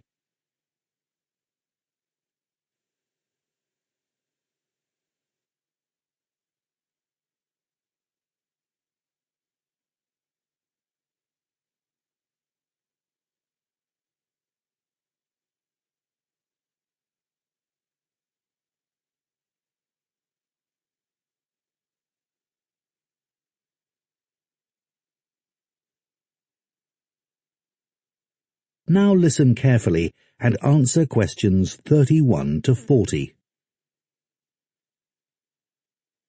For my presentation today, I'm going to talk about the Cagey Fields in the northwest of Ireland, one of the largest Neolithic sites in the world. I recently visited this site and observed the work that is currently being done by a team of archaeologists there. The site was first discovered in the 1930s by a local teacher, Patrick Caulfield. He noticed that when local people were digging in the bog, they were constantly hitting against what seemed to be rows of stones. He realized that these must be walls, and that they must be thousands of years old for them to predate the bog which subsequently grew over them. He wrote to the National Museum in Dublin to ask them to investigate, but no one took him seriously. It wasn't until 40 years later, when Patrick Caulfield's son, Seamus, who had become an archaeologist by then, began to explore further. He inserted iron probes into the bog to map the formation of the stones, a traditional method which local people had always used for finding fuel buried in the bog for thousands of years. Carbon dating later proved that the site was over 5,000 years old and was the largest Neolithic site in Ireland. Thanks to the bog which covers the area, the remains of the settlement at Cagey Fields, which is over 5,000 years old, are extremely well preserved. A bog is 90% water, its soil so saturated that when the grasses and heathers that grow on its surface die, they don't fully decay but accumulate in layers. Objects remain so well preserved in these conditions because of the acidity of the peat and the deficiency of oxygen. At least 175 days of rain a year are required for this to happen. This part of Ireland gets an average of 225 days.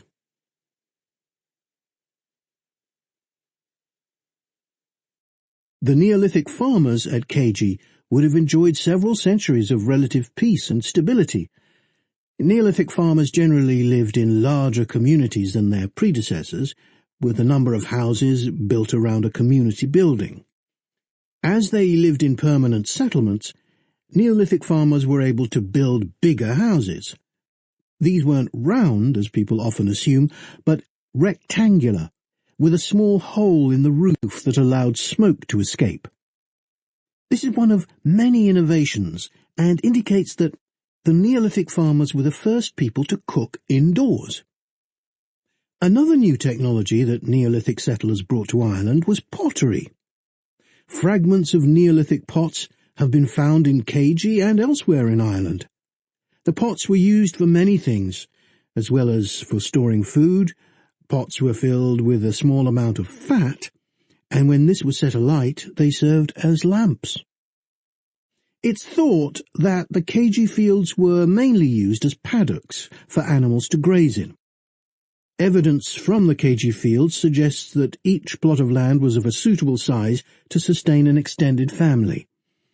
They may have used a system of rotational grazing in order to prevent overgrazing and to allow for plant recovery and regrowth. This must have been a year-round activity, as no structures have been found which would have been used to shelter animals in the winter.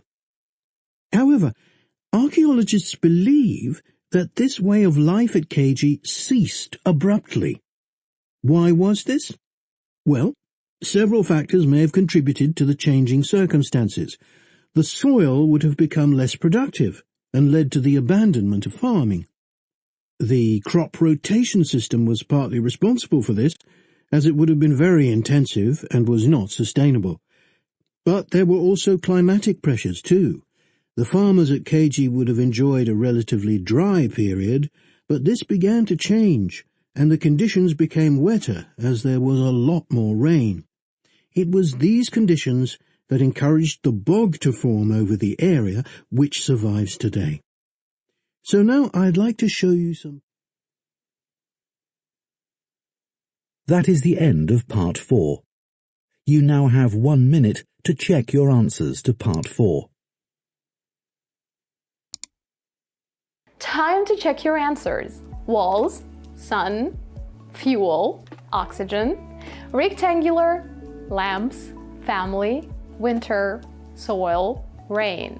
The hardest questions for most students in this part are questions 31 and 37. The main reason is that not everyone uses grammar to predict the correct answers, but you should. How can you do that? By paying attention to the forms of the verbs, articles, and other grammar elements. For example, in question 31, the missing word is likely a plural noun. You can figure this out by looking at the form of the verb to be in the question. Since were is the plural form, the noun should also be plural. Once you start listening for a plural noun, you'll hear 4 of them in the section that discusses the first question: people, rows of stones, walls, and thousands of years. Since stones can be any of the others except walls, the correct answer is clearly walls. In question 37, your knowledge of synonyms is tested. In the recording, the speaker says, each plot of land was of a suitable size to sustain an extended family. To sustain means to support physically or mentally. So when you hear this word, it makes it easier to choose family as the correct answer. Today, we're going to do a full listening test from the latest official Cambridge IELTS 20 practice book.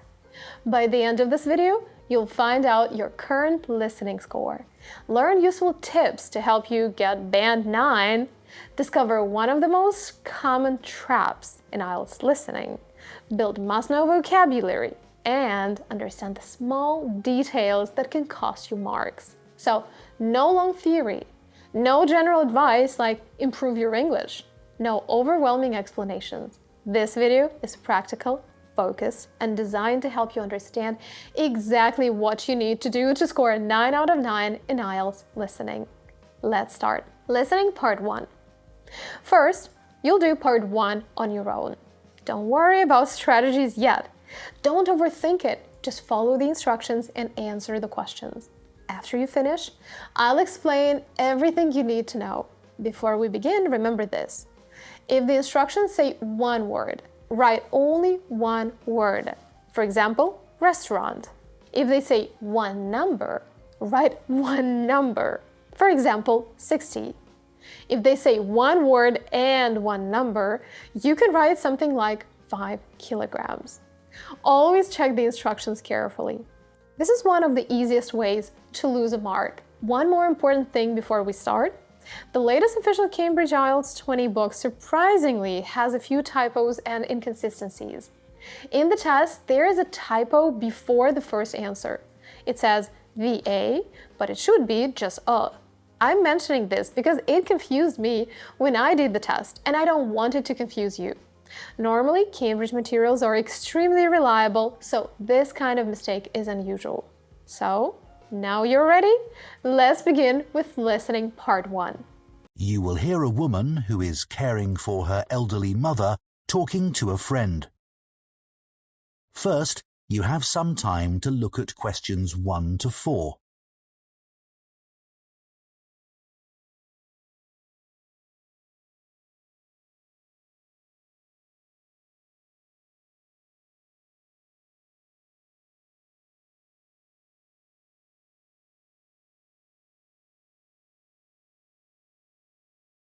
Now listen carefully and answer questions 1 to 4. It's really good to see you, Tom. Since I had to give up work, I feel I'm losing touch with my friends and colleagues. We really miss you in the office. We were all so sorry you had to leave. But you must be relieved to have more time to look after your mother. How is she? Well, she's very cheerful, but she needs a lot of help. Have you tried to get any support from the local council? No, I didn't know I could. Yes, they offer different kinds of practical support.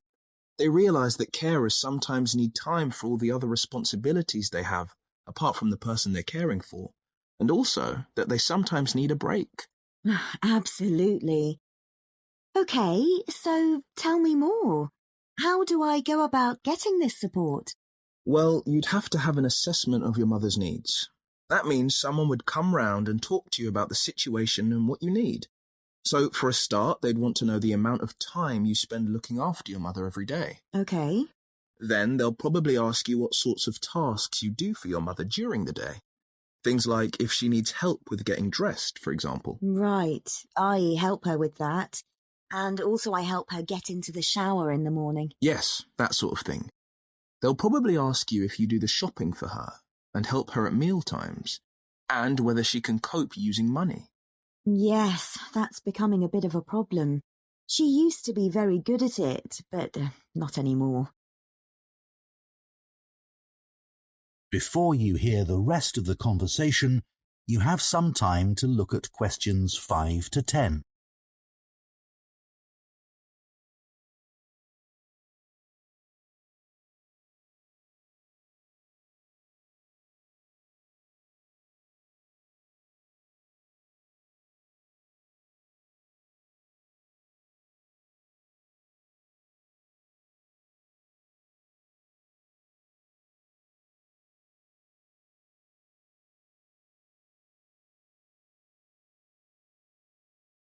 Now listen and answer questions 5 to 10. And be ready to tell them about anything you find particularly difficult about caring for your mother. So recently I've noticed she's started to have quite bad problems with her memory. If I wasn't there, I think she'd forget to eat, for example. And often she doesn't seem quite sure what day it is. Yes, tell them about that. And are there any physical difficulties you have caring for her? Lifting her, for example? Yes, she's quite heavy, and I'm afraid of hurting my back. I'd be in real trouble if that happened. They can give you advice about that, and also about how to avoid the possibility of your mum having a fall. Great. So once they've done this assessment, if I'm eligible, what happens next? Well, they might support you financially. So they might help you with transport costs, like if you have to get a taxi to take your mother for an appointment, for example. I usually drive her myself, actually. So could I claim for the petrol? You could. And you can claim for the insurance too. Oh, right. And if you need help with the housework, they can arrange for someone to come along once or twice a week. And one other thing. I hope you don't mind me saying this, but it's important you look after yourself. And it seems to me you're under quite a bit of stress. I am, yes. Well, tell the council, because they may be able to give you some advice on how to minimise it. Really? Though, actually, I feel so much better having talked to you. I'll get in touch with the council straight away. Now, shall we go for coffee or something?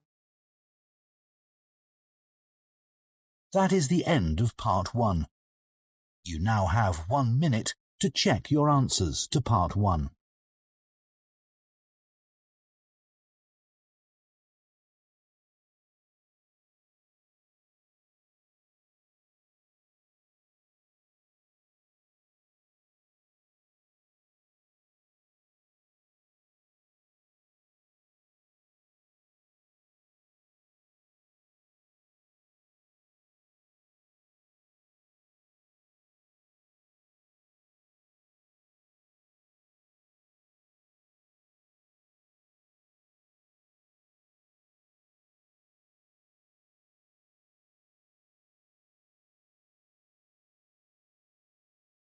Let's check your answers. Break, time, shower, money, memory, lifting, fall, taxi, insurance, stress. Make sure every answer is spelled correctly. If the spelling is wrong, the answer is wrong. Now, keep track of your scores. 1 correct answer equals 1 point. You can count your correct answers or your wrong answers. Both are fine. But if you're usually good at listening, it's often easier to count how many mistakes you made. If you got all 10 answers correct, great. You can skip this explanation and go straight to part 2.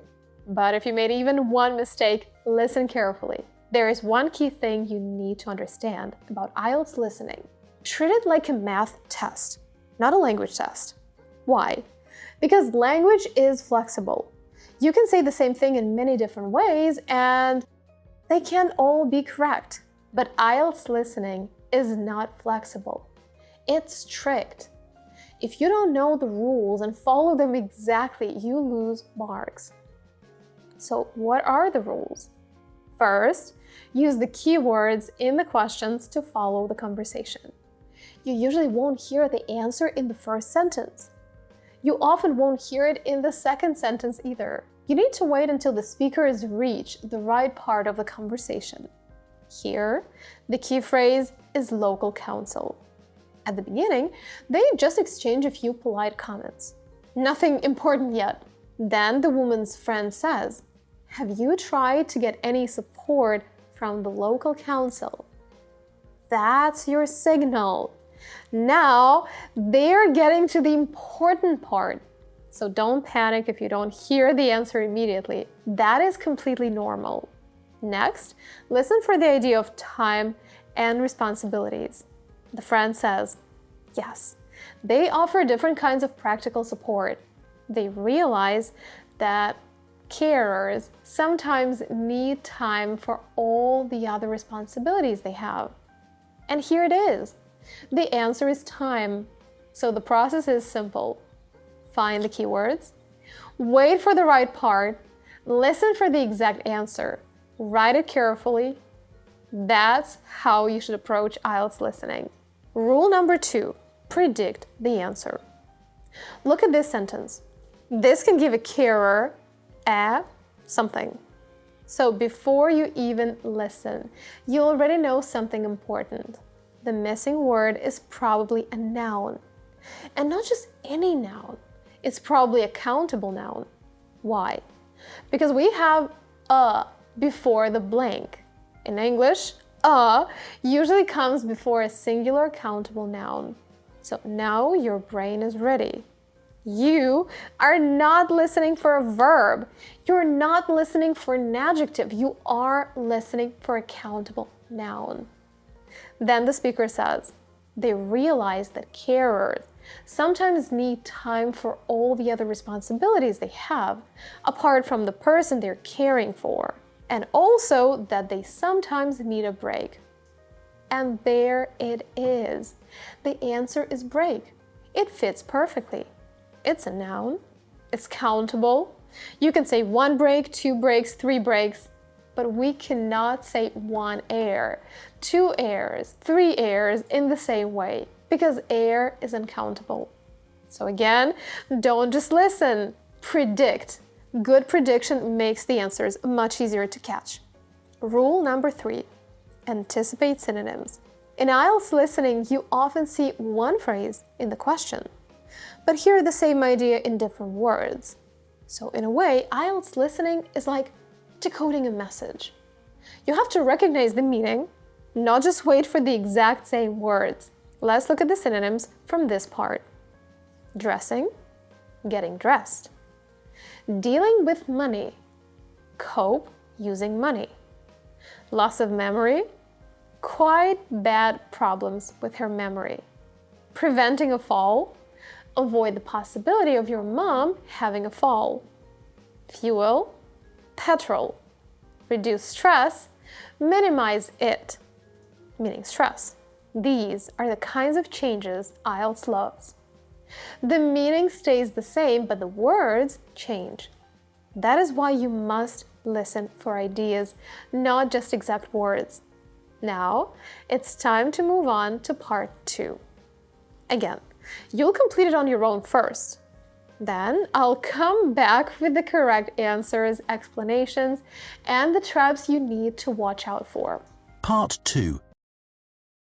You will hear a man who works for Elmley Town Council talking to some people who want to join the small town's volunteer scheme. First, you have some time to look at questions 11 to 16.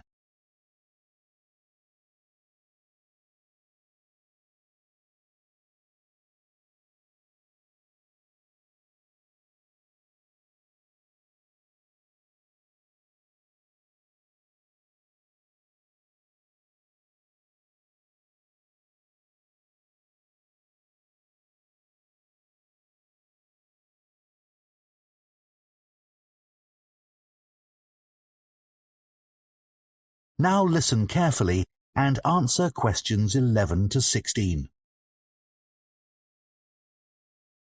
Good morning, everyone. I'm Steve Wainwright from Elmley Town Council, and I organise the town's volunteer scheme. I'm delighted you're all interested in joining the scheme. Our volunteers help to create a sense of community among the many people who live in our historic town of Elmley, and make residents and visitors feel welcome at local events. First, I'll mention just a few of the activities that volunteers carry out. One is to walk around the town centre streets wearing our volunteer T-shirt. Tourists often ask how to get to a particular shop, and they might also be grateful for recommendations about what to visit. The town holds a large number of concerts each year, and part of the volunteer's role is to get everyone in the audience to the right place as smoothly as possible. You'd be surprised how many people buy tickets, then don't check them, and head for the wrong section of the hall. Volunteers may get involved with community groups, such as sports clubs or gardeners' associations. Here, the volunteers talk about how groups can help each other. For instance, a writing group might want to travel to another town to hear a talk by a well-known author, but may not know that another club has a coach they could travel in. The town produces a monthly magazine, and anyone who lives in the town can send in articles. It's free to residents and is paid for by local businesses. That's the responsibility of the council's advertising department. We depend on volunteers, though, to find out what people think of events they've attended and any suggestions they have for the future. The volunteers then send a summary to the editors. There are a number of clubs for retired people, and every year the council arranges lunch for all the members. The volunteers welcome the guests, and when everyone's sitting down and relaxing after the meal, some volunteers put on a show. Usually around half an hour of songs and short plays. The club members really welcome the chance to chat to the volunteers at these events. The town council has a website, of course, and volunteers are asked to help by making sure residents know about it. It's updated every day with information about future activities, and we want as many people as possible to use it. Before you hear the rest of the talk, you have some time to look at questions 17 to 20.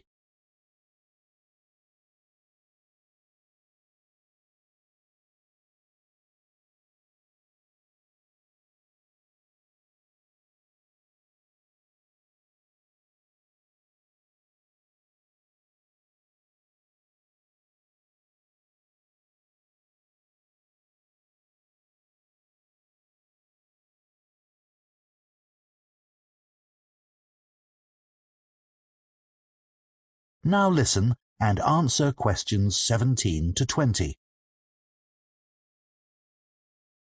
OK, now you know some of the things our volunteers do, I'll go on to some practical matters. As you probably know, the town arranges 3 major festivals every year, and they all depend on a large number of volunteers. The book festival lasts 3 days and uses several venues which all need volunteers. More are needed for the music festival because that lasts a whole week, and even more help is required for the science festival, even though it's only 2 days long. It involves quite a lot of venues, though. It's a good idea to help at the festival you're most interested in, because you can attend most of the events for free.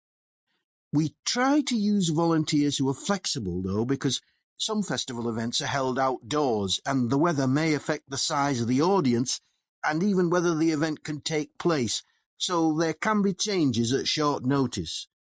What's essential, though, is being able to get on well with other people and also to deal with someone who's behaving badly, as occasionally happens.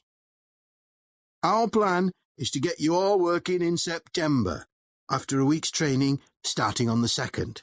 So we'll be timetabling you for duties the following week from the 9th onward. Later, in the week beginning September 23rd, we have a chat with each of you to find out how you feel about being a volunteer and what extra support you need. As a thank you to the volunteers, we arrange an annual event. In recent years, we've had a party in the town hall, and last year, a barbecue in Chamber Park. Our forthcoming event is a trip along the canal from here to Dewhurst and back. It's on Saturday, September the 28th, and if you'd like to attend, you can sign up once you start work. Now, this is the volunteers' T-shirt. That is the end of Part 2. You now have 30 seconds to check your answers to Part 2.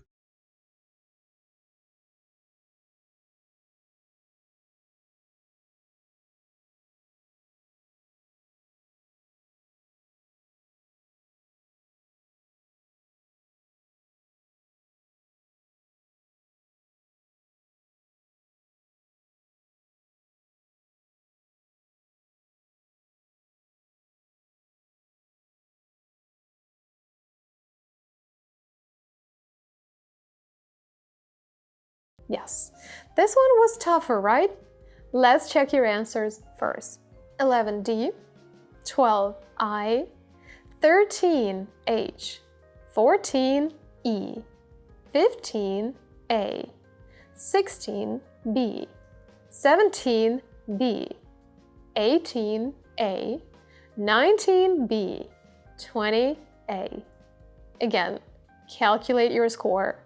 You can count your correct answers or your mistakes, whichever is easier for you. If you get all the answers right, great. Move on to part 3. If not, stay with me. Rule number 4 is especially important for tasks like this first task in part 2, matching. This is when you need to match one set of information with another. And here's the rule. Don't waste time reading questions 11 to 16. Why? Because they come in order. The speaker will mention question 11 first, then question 12, then question 13, and so on. Some phrases in the questions may be paraphrased, but usually not too heavily. The main keywords often stay very close to the original wording. So, instead of spending all of your preparation time analyzing the questions, focus on the answer options, A to I. That's where the real challenge is. as you've already seen, the answer options are often heavily paraphrased. So, during preparation time, analyze them carefully and simplify them in your head. This helps you choose the answer quickly while listening. Let's look at question 13 together. Many of my students find this one difficult in one-on-one sessions. A lot of people choose G instead of H. Question 13 says, getting involved with community groups. Now, what does the speaker say? Volunteers may get involved with community groups, such as sports clubs or gardeners associations. Here, the volunteers talk about how groups can help each other. For instance, a writing group might want to travel to another town to hear a talk by a well-known author, but may not know that another club has a coach they could travel in. Let's simplify it. Volunteers can take part in community groups. These community groups include things like sports clubs or gardeners associations. But what do volunteers actually do there? They talk about how different groups can help each other. Then the speaker gives an example. A writing group wants to travel to another town to listen to a talk by a famous author, but they don't know that another club has a coach they could use. So what is happening here? The volunteers help connect these groups. One group needs something, another group has it. Volunteers help them work together. So the correct answer is H. Encourage cooperation between local organizations. In simple words, they help local groups cooperate and support each other. That's why H is correct, not G. Rule number 5. When you look through the answer options, feel free to simplify them. For example, provide entertainment means organize fun activities. Or, even more simply, something connected with fun. So when you hear putting on a show in the recording, you immediately know the answer is A. Rule number 6. Watch out for traps. Let's talk about one of the most common traps in IELTS listening. I'll show you one right now. Did you make a mistake in question 19? If yes, you probably fell for this trap. In question 19, you had to choose the time when new volunteers will start working. Notice that word, working, not training. The speaker says, our plan is to get you working in September after a week's training starting on the 2nd.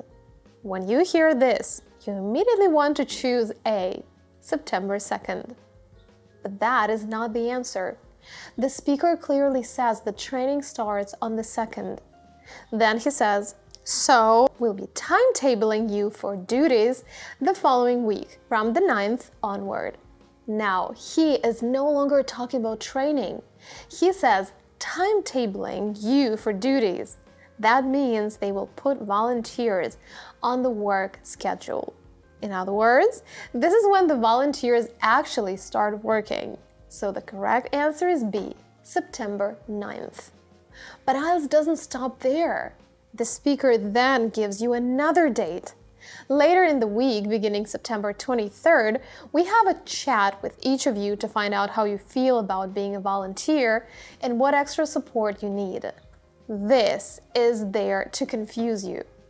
They give you one more date, September 23rd, and they use the word volunteer, so answer C looks tempting. But it's not about starting work. It's about having a follow-up chat. So the trap is simple. IELTS gives you several possible answers, but only one matches the exact question. So don't choose the first date you hear. Don't choose the word that sounds familiar. Listen for the exact meaning. That's how you avoid this trap. Now, this is just one of the traps IELTS test writers use. If you want to learn the other traps and understand exactly how to avoid them, join our IELTS Intensive Course. In just 2 weeks, we'll teach you what you need to know in a clear, practical, and engaging way. You'll get templates for writing task 1 and writing task 2, useful speaking strategies you can adapt to many questions, a clear breakdown of all the listening and reading question types, practical tips for each section, explanations of the most common traps, and step-by-step guidance on how to avoid them. And all of this in just 2 weeks. Think about it. 2 weeks of focused practice, and then you can finally stop carrying IELTS around in your head. You dedicate 2 serious weeks to IELTS preparation. Take the test, get the score you need, and move on. Then you can focus on your real goals: studying abroad, moving forward in your career, and changing your life for the better. The link to the course is down below. Now, let's move on to part 3. Part 3. You will hear 2 students called Rosie and Colin discussing their human geography assignment. First, you have some time to look at questions 21 to 25.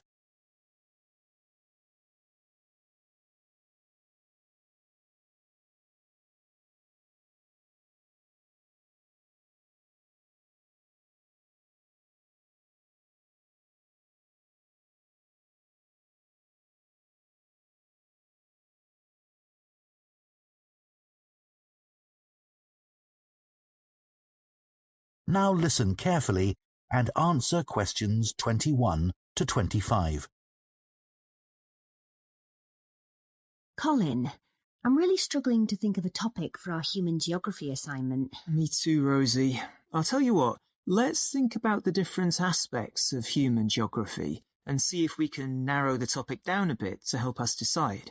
Okay, so one aspect is population. That would be all about population density and migration and so on. Lots of facts and statistics. Maybe a bit boring? Yeah, but quite straightforward to find on the internet. Suppose so. How about health? I'd never thought about the links between that and geography until Professor Lee gave us that lecture on cholera. How in the 19th century, a physician used street plans and plans of water supplies to find the source of a cholera epidemic. Yes, fascinating, wasn't it? Or we could do something more general, like economies. So how financial and commercial factors are linked to the physical environment? Yeah. I thought that had been taken off the syllabus for this year. Has it? I'm not sure, but it might be best to avoid it. Okay. Maybe we could do something on culture. We had that lecture about culture and geography last week. I didn't get much out of that. It was all so general, and the lecturer didn't give any useful examples. Yeah, I hardly took any notes. It didn't seem worth it. Me neither. We could focus on poverty. That's something that's a global problem. The trouble is, Dr. Lee was saying, that you have to be careful with some of the figures relating to poverty. They're sometimes deliberately manipulated. You mean the information gets changed for political reasons? That sort of thing, yes.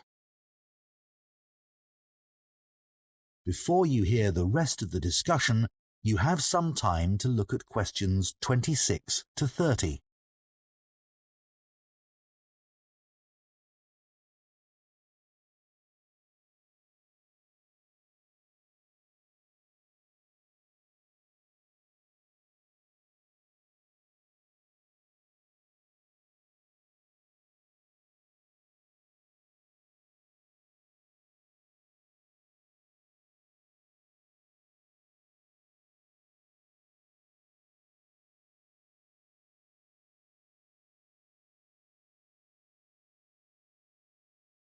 Now listen and answer questions 26 to 30.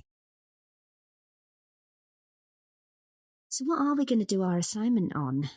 I'll tell you what, one of the possibilities we haven't discussed is urbanisation. And now over half the world's population lives in cities. That's really important. Okay, good idea, Rosie. Let's do that. I love living in a big city, but of course there are problems. Things like theft and robbery? Yes, but where I come from, that's linked to another more serious issue, which is that a lot of people don't have jobs. That's getting worse and worse. And we also still have quite a lot of people who are homeless, though that's not quite so bad as it was. It'd be nice to talk about some positive developments, like some of the new developments on the outskirts of cities. Yeah, they've opened some massive new shopping centres outside my city. Yeah, the same with mine. But it's meant a lot of the shops in the city centre are closing down. But the outskirts are ideal for buildings that need a lot of space, like for conferences. They've opened a couple of big ones. Yes, we've got some too. It'd be nicer to have more facilities for things like football too, but that's not happening where I live. Same in my area. We could include something about developing disused industrial sites. It seems like a good idea because you're not doing any harm to the natural environment. Yeah, but aren't the buildings architecturally significant? Not really. And what people forget is that they often used quite dangerous materials, chemicals and things, which haven't been properly cleared away, so the whole site has to be made safe. That can't be cheap, and I bet it's often not budgeted for. You're right. Have you read about Masdar City? In Abu Dhabi? Yes. It was designed to be a green city, wasn't it? That might be a good example of a city which set out to depend entirely on renewable energy. Yes, we should say something about that. It was designed to be totally pedestrianised too, wasn't it? With the transport underground. Yes, and they had big plans for recycling to reduce waste to the lowest possible level. But let's stick to talking about power sources. Then there's that eco-town in England, Green Hill Abbots. It set out to conform to the usual principles, sustainability and so on. A lot of people were against it at first. They said the plans were unrealistic. I'm not sure how far they've got with it. I'll check. Right. So it looks as if we have a sort of plan, and we can work from there. That is the end of part 3. You now have 30 seconds to check your answers to part 3.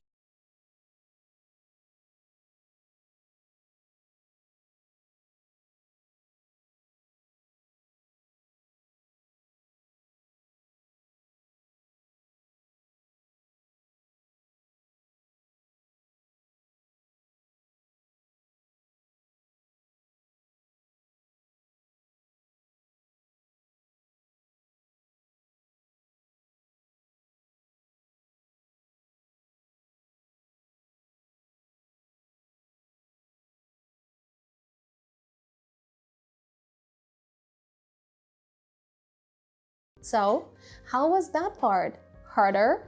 Normally, the listening section is designed to get more difficult with each part, but honestly, I usually find part 3 the hardest. For me, this is the part where you need the most focus.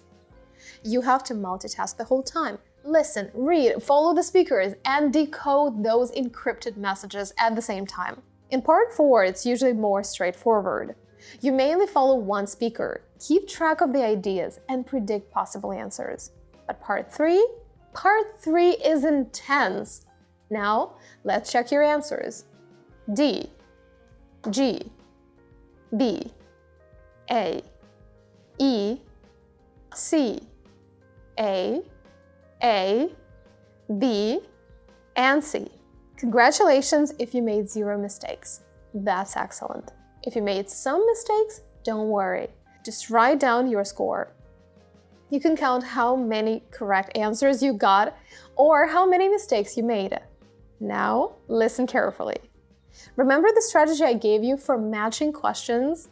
In questions 21 to 25, you had to use that exact strategy. You shouldn't have spent too much time reading questions 21 to 25. Why? Because they come in order. Instead, you should have used most of your preparation time to analyze the answer options, A to G. And in this task, answers A to G were quite challenging because of the vocabulary. Let's go through the most important words and phrases. Vague information means unclear information or general information without enough detail. Relevant to the course means connected to the course. To involve a small number of statistics means to include only a few numbers. Reliable facts means facts you can trust. So, let's review. Vague, unclear or too general. Relevant to, connected to. Involve, include. Reliable, something you can trust. Great. Now let's look at why knowing these words was essential for choosing the correct answers. Let's quickly analyze question 24. This question depends a lot on the vocabulary we've just discussed. It's also one of the questions where I've seen many students make mistakes. A lot of people choose C instead of A. If you made the same mistake, you probably didn't know the meaning of the words we discussed earlier. Question 24 is about culture. The girl says, okay, maybe we could do something on culture. We had that lecture about culture and geography last week. I didn't get much out of that. It was also general, and the lecturer didn't give any useful examples. Then the boy says, yeah, I hardly took any notes. It didn't seem worth it. So, what does this tell us? They don't have much useful information about culture. The boy says he hardly took any notes. Why? Because the lecture was too general, and the lecturer didn't give useful examples. In other words, they don't have enough clear details. So, the answer is not C. It will involve only a small number of statistics. Statistics, numbers, and percentages are not mentioned at all. What is mentioned? The information is too general. And what does vague mean? Unclear or too general, without enough detail. So the correct answer is A. This is a perfect example of why vocabulary matters in IELTS listening. You don't just need to hear the words. You need to understand what they mean in context. Now it's time for part 4. Get your pens ready and let's begin. Part 4. You will hear part of a food science lecture on fashions in food. First, you have some time to look at questions 31 to 40.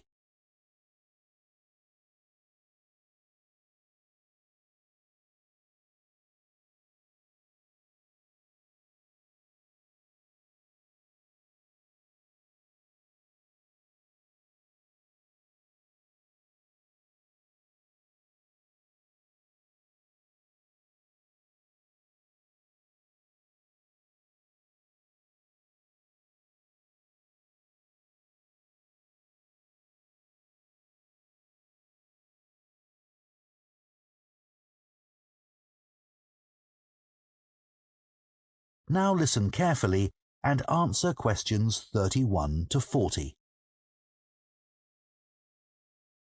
There are trends in food much as there are trends in clothing.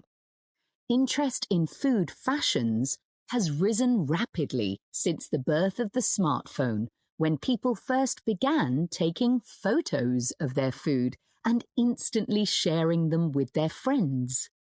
The food industry in the UK in particular is obsessed with finding and exploiting the next big food trend. Marketeers aim to create a huge demand for a food item which was previously unknown or not needed. One of the most effective ways of promoting a new food product is by using social media influencers as brand ambassadors. In return for free samples, many influencers will post content about a product. Although there are influencers with hundreds of thousands of followers who can command large fees for their services. Companies which sell vegan produce were pioneers in being able to increase sales really quickly in this way. For a food item to become really popular, it has to be readily available. So supermarkets have a role to play in creating a new food trend. They have dedicated teams closely following which new products or ingredients are trending on social media and are particularly interested in what well-known chefs are putting on their menus.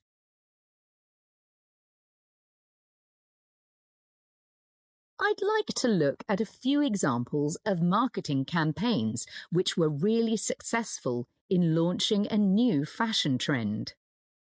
Starting in the 1990s with the avocado. A British PR company was hired to raise its profile and stimulate demand. They paid for a group of journalists to travel out to South Africa to meet avocado farmers.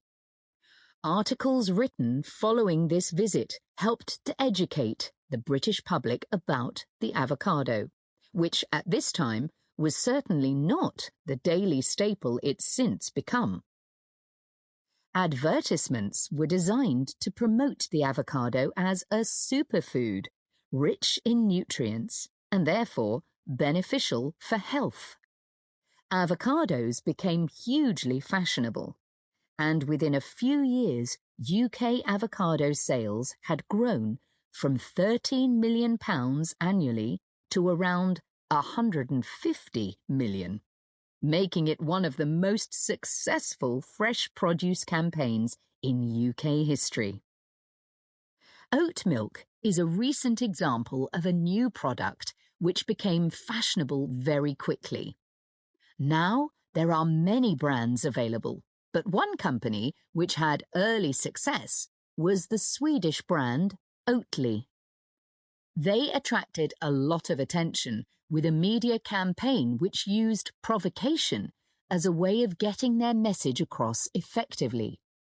The fact that this campaign aggravated competitors producing milk from dairy cows was seen as a plus, as it helped to make oat milk seem cool. In the USA, the brand decided against a big retail launch in favour of getting the product into coffee chains, which removed the need for a big advertising budget. This proved far more effective than offering samples in supermarkets.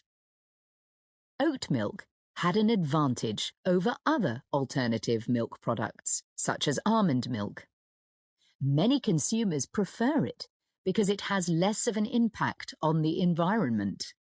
It requires significantly less water to produce than other alternative milk products, and it also has a relatively low carbon footprint. Norwegian skrei, a rarely available seasonal fish delicacy, otherwise known as Arctic cod, is now found on the menus of Michelin-starred restaurants throughout Europe.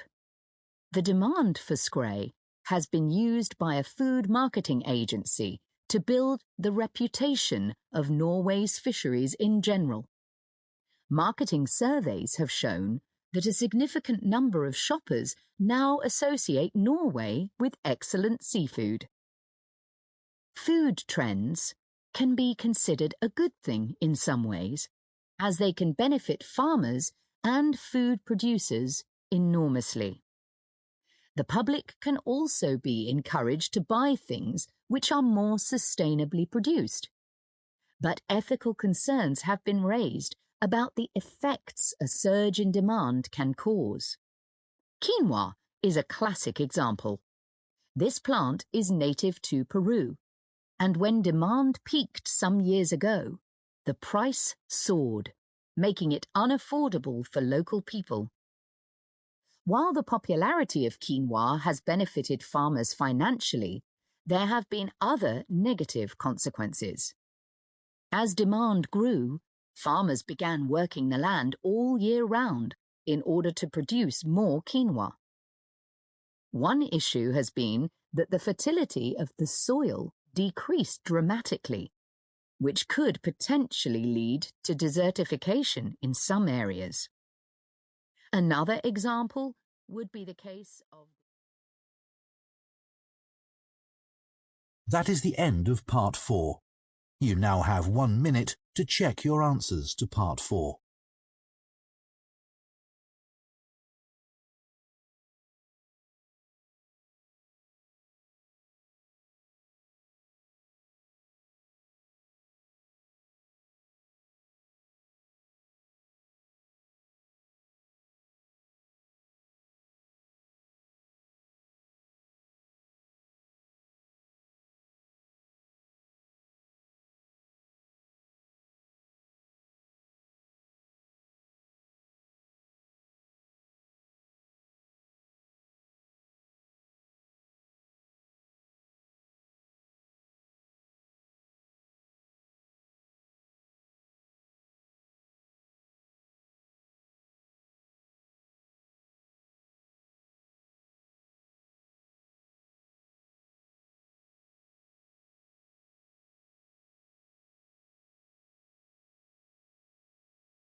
Okay, let's check your answers. 31, photos. Photographs, pictures. This means several answers are accepted.